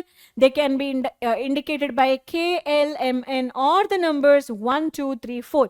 ನಾವು ಆ question is, ಇವುಗಳಿಗೆ ಯಾಕೆ ABCD ಇಡ್ಲಿಲ್ಲ, ಯಾಕೆ PQRS ಅಂತ ಹೇಳಲಿಲ್ಲ, ಯಾಕೆ XYZ ಅಂತ ಹೇಳಿಲ್ಲ, ಯಾಕೆ KLMN ಇಟ್ರು? ಕಮೆಂಟ್ ಬಾಕ್ಸ್ನಲ್ಲಿ ಯಾರು ಕಮೆಂಟ್ ಮಾಡ್ತೀರಾ ಕರೆಕ್ಟ್ ಆಗಿರೋ ಆನ್ಸರನ್ನು, ನಿಮಗೆ ಸ್ಪೆಷಲ್ ಪ್ರೈಸ್ ನನ್ನ ಕಡೆಯಿಂದ ಇರುತ್ತೆ. Okay, so I will contact you soon. All set. ನಾವು ಎಲೆಕ್ಟ್ರಾನ್ಸ್ಗಳನ್ನ ಹೇಗೆ ಡಿಸ್ಟ್ರಿಬ್ಯೂಟ್ ಮಾಡಬೇಕು ಅಂತ ಹೇಳೋದಕ್ಕೆ a beautiful concept called as Bohr Bury. ಇದು ಸ್ಕೀಮ್ ಆಫ್ ಡಿಸ್ಟ್ರಿಬ್ಯೂಷನ್ ಬರುತ್ತೆ, but it is not very true. Maximum number of electrons ಅನ್ನ ನಾವು 2n² ಫಾರ್ಮುಲಾದಲ್ಲಿ ಕಂಡುಹಿಡಿಬಹುದು, where n is the value of principal quantum number. For example, ಈಗ ನಮಗೆ K shell ಇದೆ, L shell ಇದೆ, M ಶೆಲ್ ಇದೆ, N ಶೆಲ್ ಇದೆ. And K value is 1, L value is 2, M value is 3, N value is 4. 2n² ಅಂದ್ರೆ 2 1 whole square. ಇಲ್ಲಿ 2 into 2 whole square. When we apply the value of n, this is the value of n ಅಲ್ವಾ? Formula ಇದು 2 into 3 whole square. ಇಲ್ಲಿ 2 into 4 whole square. So K ಅಂತ ಹೇಳುವ main energy ಶೆಲ್ನಲ್ಲಿ maximum number of electrons we can put is equal to 2 electron. L ನಲ್ಲಿ 2 into 4 8 electron, maximum 8 electron, up to 8 electron. M ನಲ್ಲಿ maximum 2 into 9 ಅಲ್ವಾ? 2 into 9 ಅಂತ ಹೇಳಿದ್ರೆ 18 electrons. So N ನಲ್ಲಿ 2 into 16 which is equal to 32 electron. ಇಷ್ಟು ಎಲೆಕ್ಟ್ರಾನ್ಸ್ನ ಹಾಕೊಳ್ಬೋದು ಅಂತ ಹೇಳ್ತಾರೆ. So ಈ ಸ್ಕೀಮ್ನಲ್ಲಿ ಒಂದು ಶೆಲ್ನಲ್ಲಿ ಮ್ಯಾಕ್ಸಿಮಮ್ ಎಲೆಕ್ಟ್ರಾನ್ಸ್ಗಳು ಎಷ್ಟಿರುತ್ತೆ ಅಂತ ಹೇಳೋದು ನಮ್ಗೆ ಅರ್ಥ ಆಗುತ್ತೆ ಯೂಸಿಂಗ್ ದ ಫಾರ್ಮುಲಾ 2n². ಆಯ್ತು, ಅವ್ರು ಹೇಳ್ತಾರೆ ಮತ್ತೆ ವೆರಿ ಇಂಪಾರ್ಟೆಂಟ್ ಪಾಯಿಂಟ್ ಇದು, maximum number of electrons that can be accommodated in the last shell. ಒಂದು ಔಟರ್ ಮೋಸ್ಟ್ ಶೆಲ್ ಇದೆ ಅಂತ ಹೇಳಿದ್ರೆ ಆ ಔಟರ್ ಮೋಸ್ಟ್ ಶೆಲ್ನಲ್ಲಿ ಮ್ಯಾಕ್ಸಿಮಮ್ ಎಲೆಕ್ಟ್ರಾನ್ಸ್ಗಳು ಎಷ್ಟಿರುತ್ತೆ? 8 ಇರುತ್ತೆ. ಸೊ ಸ್ಟೆಪ್ ವೈಸ್ ಮ್ಯಾನರ್ನಲ್ಲಿ ಫಿಲ್ ಮಾಡಬೇಕಾದ್ರೆ KLMN ಅಂತ ಹೇಳಿ ತಗೊಂಡಾಗ, say that I am filling electrons for calcium. Calcium ಅಂತ ಹೇಳಿದ್ರೆ ಇಟ್ ಹ್ಯಾಸ್ 20 ಎಲೆಕ್ಟ್ರಾನ್ಸ್. ಹೌದಾ? ಅಟಾಮಿಕ್ ನಂಬರ್ ಆಫ್ ಕ್ಯಾಲ್ಶಿಯಂ ಎಷ್ಟು? What is the atomic number of calcium? 20. It has 20 protons which is equal to 20 electrons. So what I'm going to do, 2 in K shell, 8 electrons in L shell. K is completely filled, L shell is completely filled. Next, out of 20 I have filled 10. M ನಲ್ಲಿ maximum capacity of M is 18. So 18 ನಲ್ಲಿ ಈಗ ಮಿಕ್ಕಿದೆ ಎಷ್ಟು ನನಗೆ? maximum I can fill 18, but my requirement now is the remaining 10 electron out of 20, right? So ನಾನು ಇವಾಗ n ಅನ್ನು ತಗೊಳ್ಳಲ್ಲ. Okay, and I'm going to fill 10 ಅಂತ ಹೇಳಿ ಅನ್ಕೊಳ್ಳಿ. Is this correct? ಇದು ಕರೆಕ್ಟಾ?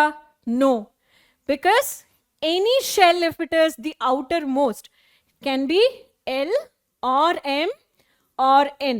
ಆಯ್ತಾ? ಈ ಶೆಲ್ಸ್ಗಳು ಔಟರ್ ಮೋಸ್ಟ್ ಆದರೆ you can fill electron from 1 to 8 ಅಂತ ಹೇಳಿದ್ರೆ you cannot fill more than 8. So M cannot have 10 electrons at all. So ನಾನೇನು ಮಾಡಬೇಕಿಲ್ಲಿ, maximum either I should stick on to these number 8, 18, 32 ಅಂತ ಹೇಳೋ ನಂಬರ್ಸನ್ನ ನಾನು ಎಮ್ಮಿಗೆ ಸ್ಟಿಕ್ ಆನ್ ತಗೊಳ್ಬೇಕು ಅಥವಾ ಎಮ್ಮಿಗೆ ಆ್ಯಡ್ ಆನ್ ಮಾಡಬೇಕು. ಓಕೆ, ಸೊ ನಾನೀಗ ಕೆನ ಕಂಪ್ಲೀಟಾಗಿ ಫಿಲ್ ಮಾಡಿದ್ದೀನಿ, ಎಲ್ನ ಕಂಪ್ಲೀಟಾಗಿ ಫಿಲ್ ಮಾಡಿದ್ದೀನಿ. ಎಮ್ನಲ್ಲಿ I am going to take up the value of 8. ಆಮೇಲೆ ಎನ್ನಲ್ಲಿ ಮಿಕ್ಕಿಡ್ 2 ಎಲೆಕ್ಟ್ರಾನ್ಸ್ನ ಹಾಕೊಳ್ತೀನಿ. 1 more ಎಲೆಕ್ಟ್ರಾನ್ಸ್ ನಾನು ಫಿಲ್ ಮಾಡ್ತೀನಿ, ಅವಾಗ ನಿಮ್ಗೆ ಅರ್ಥ ಆಗುತ್ತೆ. This is iodine. ಆಯಿತಾ? ಅಯೋಡಿನಿಗೆ 53 ಅಟಾಮಿಕ್ ನಂಬರ್ ಇದೆ. ಸೊ ಅಯೋಡಿನ್ದು ಅಟಾಮಿಕ್ ನಂಬರ್ ಎಷ್ಟು? 53. ಹಾಗಾದರೆ ಅಯೋಡಿನನ್ನು ನಾನು ಹೇಗೆ ಫಿಲ್ ಮಾಡಬೇಕು? ಆ ಅಯೋಡಿನ್ದು 53 ಎಲೆಕ್ಟ್ರಾನ್ಸನ್ನು ಹೇಗೆ ಫಿಲ್ ಮಾಡಬೇಕು? ಕೆ ಕಂಪ್ಲೀಟಾಗಿ 2 ಎಲೆಕ್ಟ್ರಾನ್ಸ್, ಎಲ್ ಅಂತ ಹೇಳುವಂಥದ್ದು. Remember, first of all iodine ನೀವು ಪಿರಿಯಾಡಿಕ್ ಟೇಬಲ್ ತೆಗೆದು ನೋಡಿ, it is in 5th period of the periodic table. 2nd ಪೀರಿಯಡ್ನಲ್ಲಿ ಫ್ಲೋರಿನ್, 3rdನಲ್ಲಿ ಕ್ಲೋರಿನ್, 4thನಲ್ಲಿ ಬ್ರೋಮಿನ್, 5thನಲ್ಲಿ ಅಯೋಡಿನ್, ಲಾಸ್ಟಲ್ಲಿ ಆಸ್ಟಟೈನ್ ಇದೆ 80. And I am targeting on iodine which is in 5th period, so I will use 5 shells. ನೀವು K, L, M, N ಅಷ್ಟೇ ನೋಡಿರ್ತೀರಲ್ವಾ? O ಇದೆ, P ಇದೆ, Q ಕೂಡ ಇದೆ. ನನಗೆ ಎಷ್ಟು ಬೇಕಷ್ಟು ನಾನು ಯೂಸ್ ಮಾಡ್ಕೊಳ್ಬೋದು. 5th ಪೀರಿಯಡಲ್ಲಿದೆ ಅಂದರೆ I can use up to 5 shells.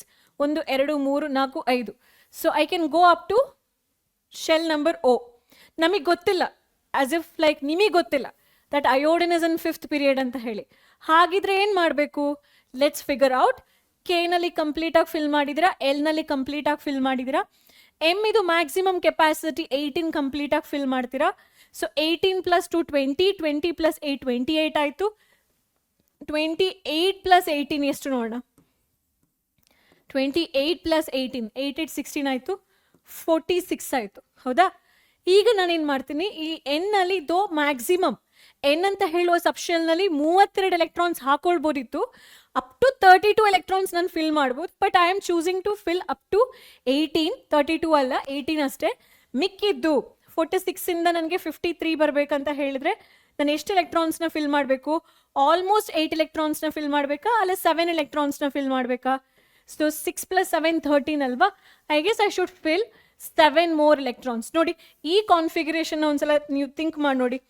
ಇಲ್ಲಿ ಯಾವುದೆಲ್ಲ ಶೆಲ್ಸ್ ಯೂಸ್ ಮಾಡಿದ್ದೀರಾ, ಯಾವುದೆಲ್ಲ ಶೆಲ್ಸ್ ಕಂಪ್ಲೀಟ್ಲಿ ಫಿಲ್ಡ್ ಆಗಿದೆ, ಯಾವುದೆಲ್ಲ ಶೆಲ್ಸ್ ಹಾಫ್ ಫಿಲ್ಡ್ ಆಗಿದೆ. So K L M N O. ಈಗ ನೋಡಿ ಮಕ್ಕಳೇ, ಕೆಗೆ ಮ್ಯಾಕ್ಸಿಮಮ್ ಕೆಪಾಸಿಟಿ ಗೊತ್ತು, ಎಲ್ಲಿಗೆ ಮ್ಯಾಕ್ಸಿಮಮ್ ಕೆಪಾಸಿಟಿ ನಿಮಗೆ ಗೊತ್ತಿದೆ. K2, L8, M18, ನಂತರ NOPQ. ಯಾವುದೇ ತಗೊಳ್ಳಿ ಮಕ್ಕಳು, ಇದಕ್ಕೆಲ್ಲದಕ್ಕೂ ಕೂಡ ಮ್ಯಾಕ್ಸಿಮಮ್ ಕೆಪಾಸಿಟಿ ಬಂದು 32. ಬಿಯಾಂಡ್ ಆ ವ್ಯಾಲ್ಯೂ ಹೋದರೆ ಆ ಎಲೆಕ್ಟ್ರಾನಿಕ್ ರಿಪಲ್ಷನ್ನಿಂದಾಗಿ ಆ ಮೇಜರ್ ಶೆಲ್ಸ್ಗಳು ಸ್ಟೇಬಲ್ ಆಗಲ್ಲ. ಹಾಗಾಗಿ ನೀವು ಆಮೇಲಿಂದ ಎಷ್ಟೇ ಶೆಲ್ಸಿಗೆ ಹೋಗಿ ಮ್ಯಾಕ್ಸಿಮಮ್ 32, ಬಟ್ ಅದೇ ಶೆಲ್ಗಳು ಕೊನೆಯಲ್ಲಿ ಇದ್ರೆ, ಅಂದರೆ ಓನಲ್ಲೂ ಕೂಡ ನನಗೆ 32 ಎಲೆಕ್ಟ್ರಾನ್ಸ್ ಹಾಕೊಳ್ಬೋದು. But if O falls into the last shell, then I can fill up to 8 electrons. So ಇಲ್ಲಿ ನೋಡಿ, electronic configuration is, count ಮಾಡಿ, 2 8 18 18 7 ಆಯ್ತಾ? 2 + 8 10 ಆಯ್ತಾ? 10 + 8 18 ಆಯ್ತಾ? 18 18 26 ಆಯಿತು. 26 + 7 33 ಆಯ್ತಲ್ವಾ? And 3 I will write here. 3 4 5 53. So ನನ್ನ ಮ್ಯಾಥ್ಸ್ ಸರಿ ಇದೆ. 53 ಎಲೆಕ್ಟ್ರಾನ್ಸ್ ಐ ಹ್ಯಾವ್ ಫಿಲ್. ಬೇಡ, ನಾವು ಇವಾಗ ಸಿಂಪಲ್ ಆಗಿರುವಂತಹ ಮೇ ಬಿ ಜಿಂಕ್ ಅಂತ ಹೇಳುವಂತಹ ಎಲಿಮೆಂಟನ್ನು ಫಿಲ್ ಮಾಡೋಣ. ಜಿಂಕಿಗೆ ಇದೆಲ್ಲ ನಿಮಗಿಲ್ಲ ಸಿಲೆಬಸ್ನಲ್ಲಿ, ಬಟ್ ನಾನು ಯಾಕೆ ಇದನ್ನು ಹೇಳ್ಕೊಡ್ತೀನಿ ಅಂದರೆ, ಆ KLMNOPQ ಶೆಲ್ಸ್ಗಳನ್ನೆಲ್ಲ ಹೇಗೆ ಯೂಸ್ ಮಾಡ್ಕೊಳ್ಬೋದು, ಟೆಕ್ಸ್ಟ್ ಬುಕ್ಗಿಂತ ಸ್ವಲ್ಪ ಆಚೆ ಹೇಗೆ ಥಿಂಕ್ ಮಾಡಬಹುದು ಅಂತ ಹೇಳಿ. ಸೊ ಜಿಂಕ್ ಇದು atomic number is equal to ಎಷ್ಟು? 30 ಅಲ್ವಾ? ಸೊ ಇಸ್ ಈಕ್ವಲ್ ಟು 30 ಆಯಿತಾ? ಈಗ ಜಿಂಕ್ ಅನ್ನು ನಾನು ಹೇಗೆ ಬರಿಬೋದು? ಜಿಂಕ್ ಇದು ಎಲೆಕ್ಟ್ರಾನಿಕ್ ಕನ್ಫಿಗರೇಷನ್ನ K2L8 ಆಯಿತಾ? ಮ್ಯಾಕ್ಸಿಮಮ್ ಫಿಲ್ ಮಾಡಿದ್ದೀನಿ. ಎಮ್ನಲ್ಲಿ ನಾನು 18 ಎಲೆಕ್ಟ್ರಾನ್ಸ್ ಹಾಕೊಳ್ತೀನಿ. ಸೊ ಇವಾಗ ಟೋಟಲ್ ಎಷ್ಟಾಯಿತು? 20 ಆಯಿತು. 2 + 8 10, 10 + 18 28 ಎಲೆಕ್ಟ್ರಾನ್ಸ್ ಆಯಿತು. 28 ಎಲೆಕ್ಟ್ರಾನ್ಸ್. ಈಗ ನಾನು ಎನ್ ತಗೊಳ್ಬೇಕು. ಸೊ ಎನ್ನಲ್ಲಿ ಮ್ಯಾಕ್ಸಿಮಮ್ ಎಷ್ಟು ಫಿಲ್ ಮಾಡಬೇಕು? So I can maximum fill up to 8 electrons. ಈ ಥರ ಫಿಲ್ ಮಾಡಿದರೆ ಟೋಟಲ್ ಎಷ್ಟಾಯಿತು ನೋಡಿ? 2 + 8 10, ಹೌದಾ? 18 ಆಯಿತು. 10 and 18 28. ರಿಕ್ವೈರ್ಮೆಂಟ್ ಎಷ್ಟು? 30. 28 ಆಲ್ರೆಡಿ ಫಿಲ್ ಆಗಿದೆ ಇಲ್ಲಿ 18 ಬರ ತಕ್ಷಣ. ಸೊ ಎನ್ನಲ್ಲಿ 8 ಎಲ್ಲ ಹಾಕಬೇಕಾಗಿರುವಂಥದ್ದು. ನನಗೆ ಬೇಕಾಗಿದ್ದು 30 - 28 ಅಂದರೆ 2. ಸೊ ಅದರ 2 electrons I am filling in N. So zinc ಇದು combining capacity is equivalent to the number of electrons which are present in the outermost shell. So outermost ಶೆಲ್ನಲ್ಲಿ ಜಿಂಕಿಗೆ 2+, ನಾನು ಯಾವಾಗಲೂ ಚಾರ್ಜ್ ಆಫ್ ಜಿಂಕ್ ಬರಿಬೇಕಾದ್ರೆ 2+ ಕೊಡ್ತೀನಲ್ವಾ? ಯಾಕೆ? Because in the outermost shell zinc has 2 electrons. ಅರ್ಥ ಆಯ್ತಾ? So next one more example. ಈಗ electronic distribution of hydrogen is your first element, ಹೌದಾ? ಹೈಡ್ರೋಜನ್ ಇಂದ ಅಪ್ ಟು ಕ್ಯಾಲ್ಶಿಯಂ ವರೆಗೂ, ಹೈಡ್ರೋಜನ್ ಇಂದ up to calcium which has the atomic number 20. ಹೇಗೆ ಅಂತ ಹೇಳಿ ನೋಡ್ತಾ ಹೋಗೋಣ. ಸೊ ಎಲೆಕ್ಟ್ರಾನಿಕ್ ಕನ್ಫಿಗರೇಷನ್ನ ನಾವು ಫೋಕಸ್ ಮಾಡ್ತಾ ಹೋಗೋಣ. This is how you write the electronic configuration. See, electronic configuration ಅಲ್ಲಿರುವ ಕೊನೆಯ ಶೆಲ್ಸ್ದು ಎಲೆಕ್ಟ್ರಾನ್ಸ್ ನಂಬರ್ ಬೇಸಿಸ್ ಮೇಲೆ you can calculate the valency. So I will teach you that later. First ನೋಡ್ಕೊಳ್ಳಿ, hydrogen symbol is H, atomic number is 1. ಅಂದರೆ indirectly it talks about the number of, directly talks about the number of protons. There is no neutron, and in order to balance the charge of one proton you have 1 electron. So K shell nalli 1 electrons hakidira. Valency I'll talk later. Helium 2, K is completely filled, and when the K shell is completely filled, this is very stable hagu unreactive. ಲಿಥಿಯಮ್ದು 3 electrons ಇದೆ. Atomic number focus ಮಾಡಿ. 3 atomic number ಇದ್ರೆ electronic configuration 2,1 ಆಯಿತು. 4 ಇದ್ರೆ 2,2, 5 2,3 ಇನ್ L shell 2,3, 6 ಇದೆ ಅನ್ಕೊಳ್ಳಿ 2,4, 7 ಇದೆ ಅನ್ಕೊಳ್ಳಿ 2,5, 2,6, 2,7. So it goes on. ನೀವು ಆ ಟೇಬಲ್ ನಲ್ಲಿ ನೋಡ್ತಾ ಇರ್ತೀರಲ್ವಾ, if the electronic configuration of sulphur which has 16 electrons in it, number of electrons are equal to number of protons, 16 electrons ಇದ್ರೆ 286 ಆಗುತ್ತೆ. ಅದೇ ತರ argon which is another noble gaseous element stable, it has completely filled M shell, completely filled L shell, completely filled K shell, and the M has octet configuration. So ಇವುಗಳ electronic configuration ಬರ್ದಾಗ you understand that last shell ನಲ್ಲಿ ಇರುವಂತಹ electrons ಅನ್ನ valency shell ಅಂತ ಹೇಳಿ ಕರಿತೀವಿ. ಏನಂತ ಹೇಳಿ ಕರಿತೀವಿ ನಾವು? Valency shell. ಲಾಸ್ಟ್ ಶೆಲ್ ಅನ್ನ we call it as valency shell. So valency shell ನಲ್ಲಿರುವಂತಹ ಇಲೆಕ್ಟ್ರಾನ್ಸ್ಗಳನ್ನ ಬೇಸಿಸ್ ಮೇಲೆ combining capacity of the atom depend ಆಗಿರುತ್ತೆ. ಸೊ ಇಫ್ ವ್ಯಾಲೆನ್ಸಿ ಎಲಿಮೆಂಟ್ ಅಂತ ಹೇಳುವಂಥದ್ದು, so if the electron in the valency shell is 1, 2, 3, so if the valency shell electron, valence shell electron is equal to 1, 2, 3, then valency is going to be 1, 2, 3 only.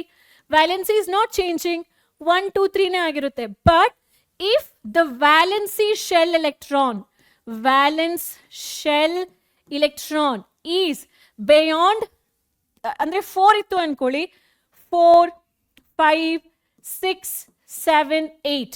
ಈ values ಅನ್ನ you have to subtract from 8. Subtract from 8. So that is going to be your, the answer is going to be your valency or combining capacity. So just check here. ಇದೇ column ನಲ್ಲಿ valency ಅಂತ ಹೇಳೋದನ್ನ ನಾವು check ಮಾಡ್ತಾ ಬರೋಣ based on atomic number. So what I'm going to teach you ನಾವು, atomic number basis ಮೇಲೆ. So this is atomic number ಅಲ್ವಾ, ಇದ್ರ ಬೇಸಿಸ್ ಮೇಲೆ ವ್ಯಾಲೆನ್ಸಿಯನ್ನ ಕ್ಯಾಲ್ಕುಲೇಟ್ ಮಾಡಿ. ಸೊ ವ್ಯಾಲೆನ್ಸಿ ಕ್ಯಾಲ್ಕುಲೇಟ್ ಮಾಡ್ಬೇಕಂತ ಹೇಳಿದ್ರೆ ಔಟರ್ ಮೋಸ್ಟ್ ಶೆಲ್ ನಲ್ಲಿರುವಂತಹ ಎಲೆಕ್ಟ್ರಾನ್ ಮ್ಯಾಟರ್ಸ್ ಆಗುತ್ತೆ. ಹೈಡ್ರೋಜನ್ 1 ಇರುತ್ತೆ. ಹೀಲಿಯಮ್ದು completely K shell is completely filled, valency is going to be 0. It means helium is not going to form any other compounds. Okay, it is stable. It's very, very stable. So it's single but not ready to mingle. Okay. Lithium 3 ide. So you split it as 2 or 1, 2 and 1. So 1 is in the outermost shell, L shell. 1 idaga valence is going to be 1. 2 idaga valence is going to be 2. 3 idaga valence is going to be 3. 4 idaga valence is going to be 8 minus 4, 4. 5 idaga, if the last electron is 5, if the last electron in last shell is 5, 8 minus 5, 3, 8 minus 6, 2, 8 minus 7, 1. Nodidra, yavaga value is going to be 4, the valency you have to identify by subtracting that valence electron from 8. So ide tara illu kuda. So the values ನೋಡ್ತಾ ಹೋಗಿ, 1, 2, 3 ಇದ್ರೆ valency ಕೂಡ 1, 2, 3 ಇರುತ್ತೆ. 4 ಇದ್ದಾಗ 4 ಇರುತ್ತೆ. 5 ಇದ್ದಾಗ you have two option. Few atoms will form, few atoms ಅಂದ್ರೆ phosphorus especially 5 ತಗೊಳುತ್ತೆ, 8 minus 5 3 ತಗೊಳುತ್ತೆ. Next sulphur 2, 8 minus 6, 8 minus 7, chlorine 1, 8 minus 8, 0. So ಆರ್ಗಾನಿಗೆ the valency or combining capacity 0. ಅದೇ ತರ ಹೀಲಿಯಮಿಗೆ, helium completely filled K shell, valency is going to be 0. ಆರ್ಗಾನ್ದು ಕೂಡ valency is going to be completely 0 because it has octet configuration. Now why the valency is going to vary like this? Because they want to achieve ಎಲ್ಲ ಎಲಿಮೆಂಟ್ಗಳಿಗೂ ಕೂಡ ಕೊನೆಯ shell ನಲ್ಲಿ octet, or they want to achieve the nearest noble gas configuration. You can ask me, ma'am, lithium has, so previous table ನೋಡಿದ್ರೆ ನೋಡಿ, lithium ನಲ್ಲಿ just ಒಂದು electron ಇದೆ, ಹೌದಾ? Lithium is 1 and the valency is written as 1. What do you mean by this? In order to make a chemical bond, so in order to combine, say that lithium is combining with, so one species here, the species is A. If lithium has to combine with A, lithium looks for the stability by acquiring the electronic configuration of helium atom. So in order to do this, helium has 2 electrons. If lithium wants to behave like helium, it should lose this one electron. Okay, so lose anta helidre lithium forms bond by having positive one charge. Lithium gets positive one charge so that it actually acquires the configuration of nearest noble gaseous atom. Lithium just want to be like helium. Similarly, beryllium, if I consider, beryllium also just want to behave like helium. Illi octet configuration alla duplet configuration, because helium has 2 electrons in its K shell, alva? So beryllium wants to be stable by achieving the electronic configuration of nearest helium noble gas. For this, beryllium combines in this way. Total 4 electron it has, 2 in K shell, 2 in L shell. Idu beryllium do electronic configuration agirutte, and beryllium wants to lose this 2 electron. Hence, the charge of beryllium becomes 2 plus. Charge of beryllium becomes 2 plus. One more example, aluminium. If aluminium 13 is the atomic number, K2L8M3. ಆಯ್ತಾ, aluminium nearest ಯಾವುದು ಅಂತ ಹೇಳಿದ್ರೆ neon. Aluminium wants to behave like neon. ನಾನು ಏನು ಹೇಳಿದ್ದೆ, 3 ಅಂತ ಹೇಳಿದ್ರೆ last valency combine, last shell valency shell electron 3 ಇದ್ರೆ combining capacity or valency is going to be 3. How it is going to be 3? Why it is going to be 3? So here aluminium will lose this 3 electron, hence charge becomes 3 plus, indicating loss of electron. When it loses this 3, istilla, what is the total number of electron? 10. Who has 10 electron? Neon has 10 electron. That gives stability for aluminium. So aluminium combining capacity is 3. So it combines by losing those 3 electrons in order to achieve octet or in order to achieve the electronic configuration of nearest noble gas. So the stable plays a huge role here. Next, ಇಲ್ಲಿ atomic structure na ನೋಡ್ತೀರಾ ನೀವು, the different structures. You can see here different structures. ಈ structure na ನೀವು ಕೂಡ practice ಮಾಡ್ಬೋದು. They can ask you to write the structure of chlorine, structure of ಏನು ಹೇಳ್ಬೋದು, different atoms from 1 to 20. So valency ಮೇಲೆ chemical properties ಅನ್ನ decide ಮಾಡ್ಬೋದಾ? S.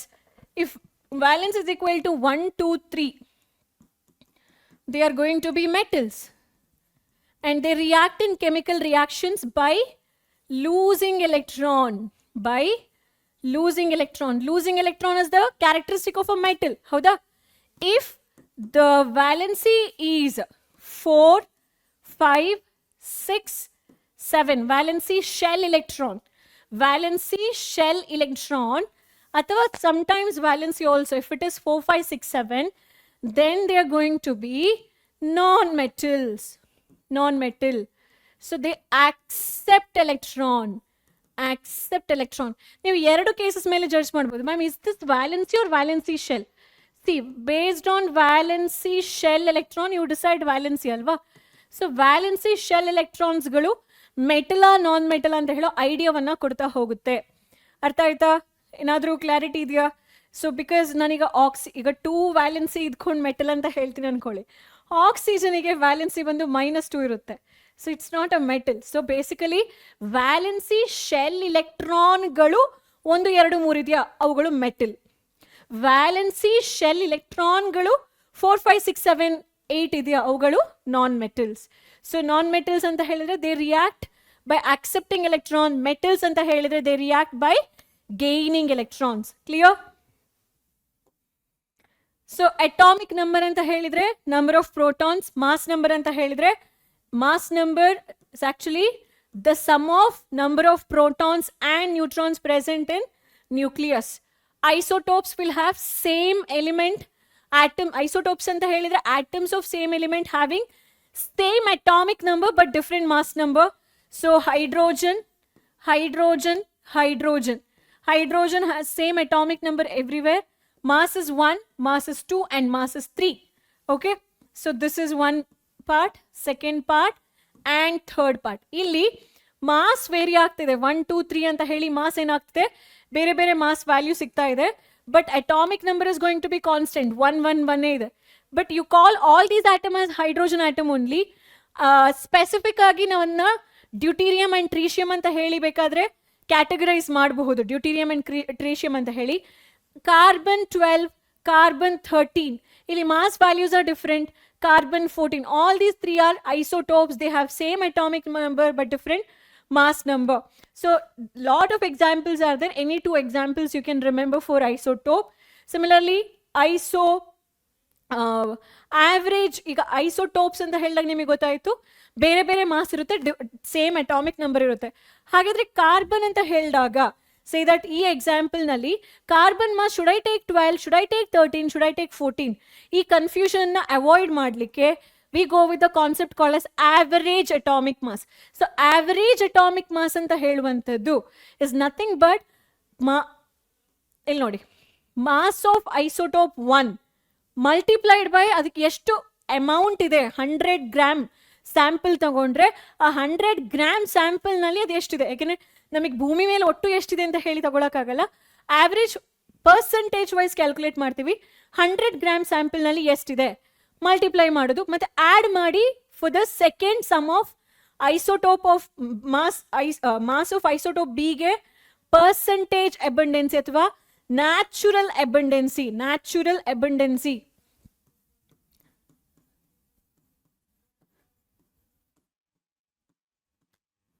Fractional abundance, percentage abundance, ಇದು ಕೂಡ ಅಷ್ಟೇ ನ್ಯಾಚುರಲ್ ಅಬಂಡೆನ್ಸಿ. ಈಗ ಹೇಳ್ತೀನಿ ಒಂದು ಎಕ್ಸಾಂಪಲ್.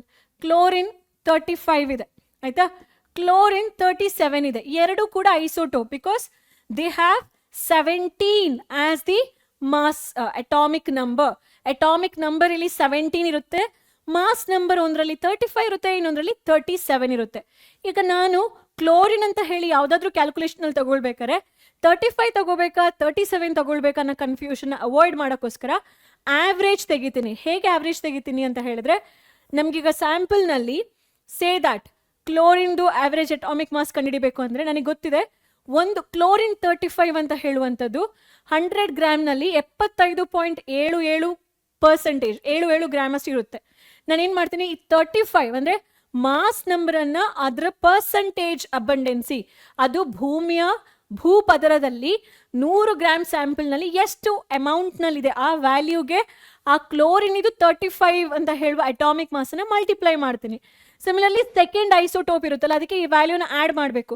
ಸೆಕೆಂಡ್ ಐಸೋಟೋಪ್ ಅಂತ ಹೇಳಿದ್ರೆ chlorine 37, so 37 is the mass value, mass number value 37 ತಗೊಂಡು ಈ ಕ್ಲೋರಿನ್ 37 100 ಗ್ರಾಮ್ ಸ್ಯಾಂಪಲ್ ನಲ್ಲಿ ಎಷ್ಟಿದೆ, 24.23% ಇದೆ ಅಲ್ವಾ, ಅದನ್ನ ಬರೀತೀನಿ, ಮಲ್ಟಿಪ್ಲೈ ಮಾಡ್ತೀನಿ and take the average value. So ಇದನ್ನ ಕ್ಯಾಲ್ಕುಲೇಟ್ ಮಾಡಬೇಕಾದ್ರೆ ಎರಡು ಡಿವೈಡೆಡ್ ಬೈ 100 ಮಾಡ್ಕೊಳ್ಬಹುದು ನೀವು. ಇಲ್ಲ ಅಂತ ಹೇಳಿದ್ರೆ ಆ 75.77% ಏನು ಅಬಂಡೆನ್ಸಿ ಇದೆ, 75.77% ಅಬಂಡೆನ್ಸಿ ಅಂತ ಇದೆಯಲ್ವಾ, ಅದು ಪರ್ಸೆಂಟೇಜ್ ವೈಸ್ ಅಲ್ವಾ. So you can divide this value and you can directly write in decimal and then multiply that value with the atomic mass number. So idu abundancy ಎಷ್ಟು ಗ್ರಾಮ್ ಇದೆ, ಇದು mass number of one isotope plus abundancy mass value of another isotope. ನೀವು ಆ abundancy ಅನ್ನು already divided by 100 ಮಾಡ್ಕೊಂಡ್ರೆ over all formula ಮತ್ತು divided by 100 ಮಾಡ್ಕೊಳ್ಳೋ ಅವಶ್ಯಕತೆ ಇಲ್ಲ. ಅರ್ಥ ಆಯ್ತಾ? ಸೊ ಟೋಟಲ್ ಈ ತರ ಸಮ್ ಮಾಡಿದಾಗ the total sum is going to be 35.45. Problems ನಲ್ಲಿ ನಾನು ಇವಾಗ 35 ಅಂತ ಹೇಳಿ ರೌಂಡ್ ಆಫ್ ಮಾಡಿದ್ದೀನಲ್ವಾ, 35, 37 ಅಂತ ಹೇಳಿ ಐಸೋಟೋಪ್ ಇದು ಮಾಸ್ ವ್ಯಾಲ್ಯೂ. ಅವರು ಅಕ್ಯುರೇಟ್ ವ್ಯಾಲ್ಯೂ ಕೊಡ್ತಾರೆ. 35 ಅಂತ ಹೇಳೋ ಬದಲು 34.97, 36.97 ಈ ತರ ಅಕ್ಯುರೇಟ್ ವ್ಯಾಲ್ಯೂ ಕೊಡ್ತಾರೆ. ಆ 0.97 ಏನು ಅಂತ ಹೇಳಿದ್ರೆ it is called as binding energy. Because ಆ ನ್ಯೂಕ್ಲಿಯಸ್ ನಲ್ಲಿ mass and energy is interconvertible. So ಅಲ್ಲಿ ಬೈಂಡಿಂಗ್ ಎನರ್ಜಿ ಅಂತ ಹೇಳೋ ಕಾನ್ಸೆಪ್ಟ್ ಬರುತ್ತೆ, that you will learn in higher classes. But anyways ಈ ತರ ನಾವು ಆವರೇಜ್ ಮಾಸ್ ಅನ್ನ ಕ್ಯಾಲ್ಕುಲೇಟ್ ಮಾಡ್ತೀವಿ. ಸೊ 35.45 ಮೀನಿಂಗ್ ಏನು ಅಂತ ಹೇಳಿ ಕೇಳಿದ್ರೆ, it is that amount of mass which can be converted into energy, that 0.45 ಅಂತ ಹೇಳುವಂಥದ್ದು. ಬಟ್ ಇಟ್ಸ್ ವೆರಿ ಡೀಪ್, ಅದನ್ನ ನೀವು ಆಮೇಲೆ ತಿಳ್ಕೊಳ್ತಾ ಹೋಗ್ತೀರಾ. ಸೊ ಅಟಾಮಿಕ್ ಮಾಸ್ ಯೂನಿಟ್ ಅಂತ ಹೇಳುವಂಥದ್ದು ಏನು, 1.66040 ಇಂಟು 10⁻⁻27 kg. ನಾನು ಅಟಾಮಿಕ್ ಮಾಸ್ ಯೂನಿಟ್ ಯಾಕೆ ತಗೊಂಡು ಬಂದೆ ಅಂದರೆ, ಯೂಶ್ವಲ್ ಆಗಿ ಒಂದು ಅಟಾಮಿಕ್ ಮಾಸ್ ಯೂನಿಟಿಗೆ ಕಾರ್ಬನ್ 16 times ಹೆವಿಯರ್ ಅಥವಾ chlorine 35.5 times heavier. So this is how you compare relative atomic mass, alva? So 1/12 of the carbon atom ge chlorine is 35.5 times heavier. 35.5 times heavier. So ಆ ಥರ ನೀವು comparison ಮಾಡಿ ಕಲಿತಿರೋದನ್ನ relative atomic mass ಅಂತ ಹೇಳ್ತಾರೆ. ಇದು average atomic mass. Relative atomic ಮಾಸ್ನ ನಾವು atomic mass unit AMUಗೆ ಕಂಪೇರ್ ಮಾಡ್ತೀವಿ. ಅದರದ್ದು ಅಮೌಂಟ್ ಎಷ್ಟು ಸಣ್ಣದು ನೋಡಿ. 0 ಹಾಕ್ಬಿಟ್ಟು ಒಂದು 26 0 ಹಾಕಿ, 00000000000 ಆ್ಯಂಡ್ ಇಟ್ ಗೋಸ್ ಆನ್ 16604. ಇಷ್ಟು ಗ್ರಾಮ್ ಅಂತ, ಇದು ಇಷ್ಟು kg ಅಂತೆ. So very small concept, very small value. Concept ಅಲ್ಲ, ವೆರಿ ಸ್ಮಾಲ್ ಡಿಜಿಟ್ ಅಥವಾ ವ್ಯಾಲ್ಯೂ. ಅದಕ್ಕೆ ನಾವು ಯೂಶುವಲ್ ಆಗಿ ಕಂಪೇರ್ ಮಾಡ್ತೀವಿ. We call that as relative atomic mass. So what are the characteristics of isotope? Isotope ಅಂತ ಹೇಳಿದ್ರೆ ಕ್ಯಾರೆಕ್ಟರಿಸ್ಟಿಕ್ ಏನು? ಸೇಮ್ ಎಲಿಮೆಂಟ್ಗಳಾಗಿರುತ್ತೆ, atoms of same element, same atomic number ಇರುತ್ತೆ, ಡಿಫ್ರೆಂಟ್ ಮಾಸ್ ನಂಬರ್ ಇರುತ್ತೆ, ಡಿಫರೆಂಟ್ ನ್ಯೂಟ್ರಾನ್ಸ್, ಆಮೇಲೆ same chemical property ಇರುತ್ತೆ. ಇದು important. Chemical property change ಆಗಲ್ಲ, but physical property slightly, especially mass value slightly change ಆಗುತ್ತೆ. ರೇಡಿಯೋ ಐಸೋಟೋಪ್ ಅಂತ ಹೇಳಿದ್ರೆ ಏನು?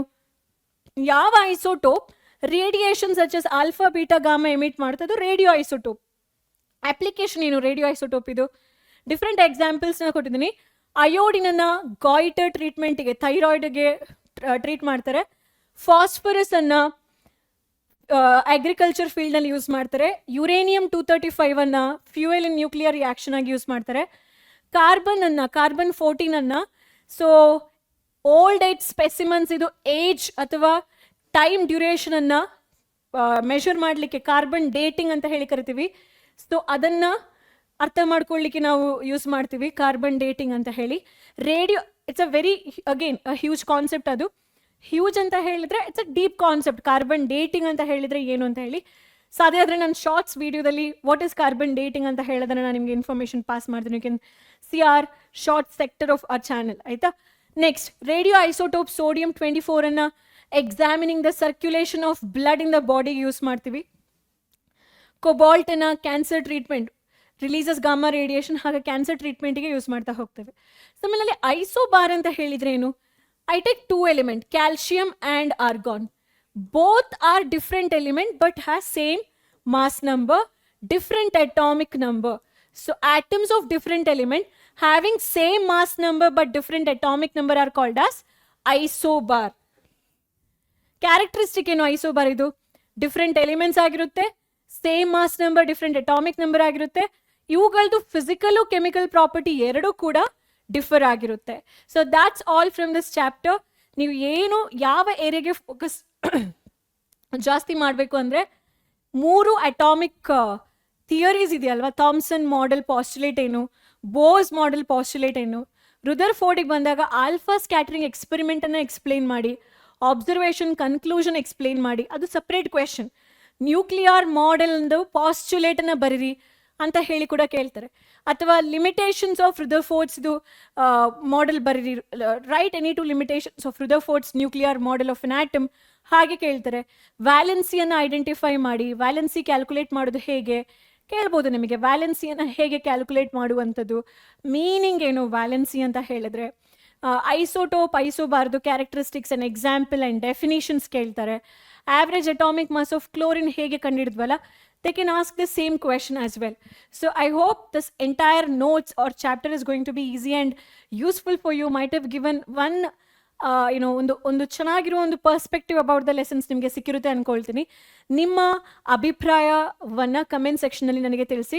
If anything I can do from my side, I will definitely help you over there. So until I meet you in the next video, take care, bye.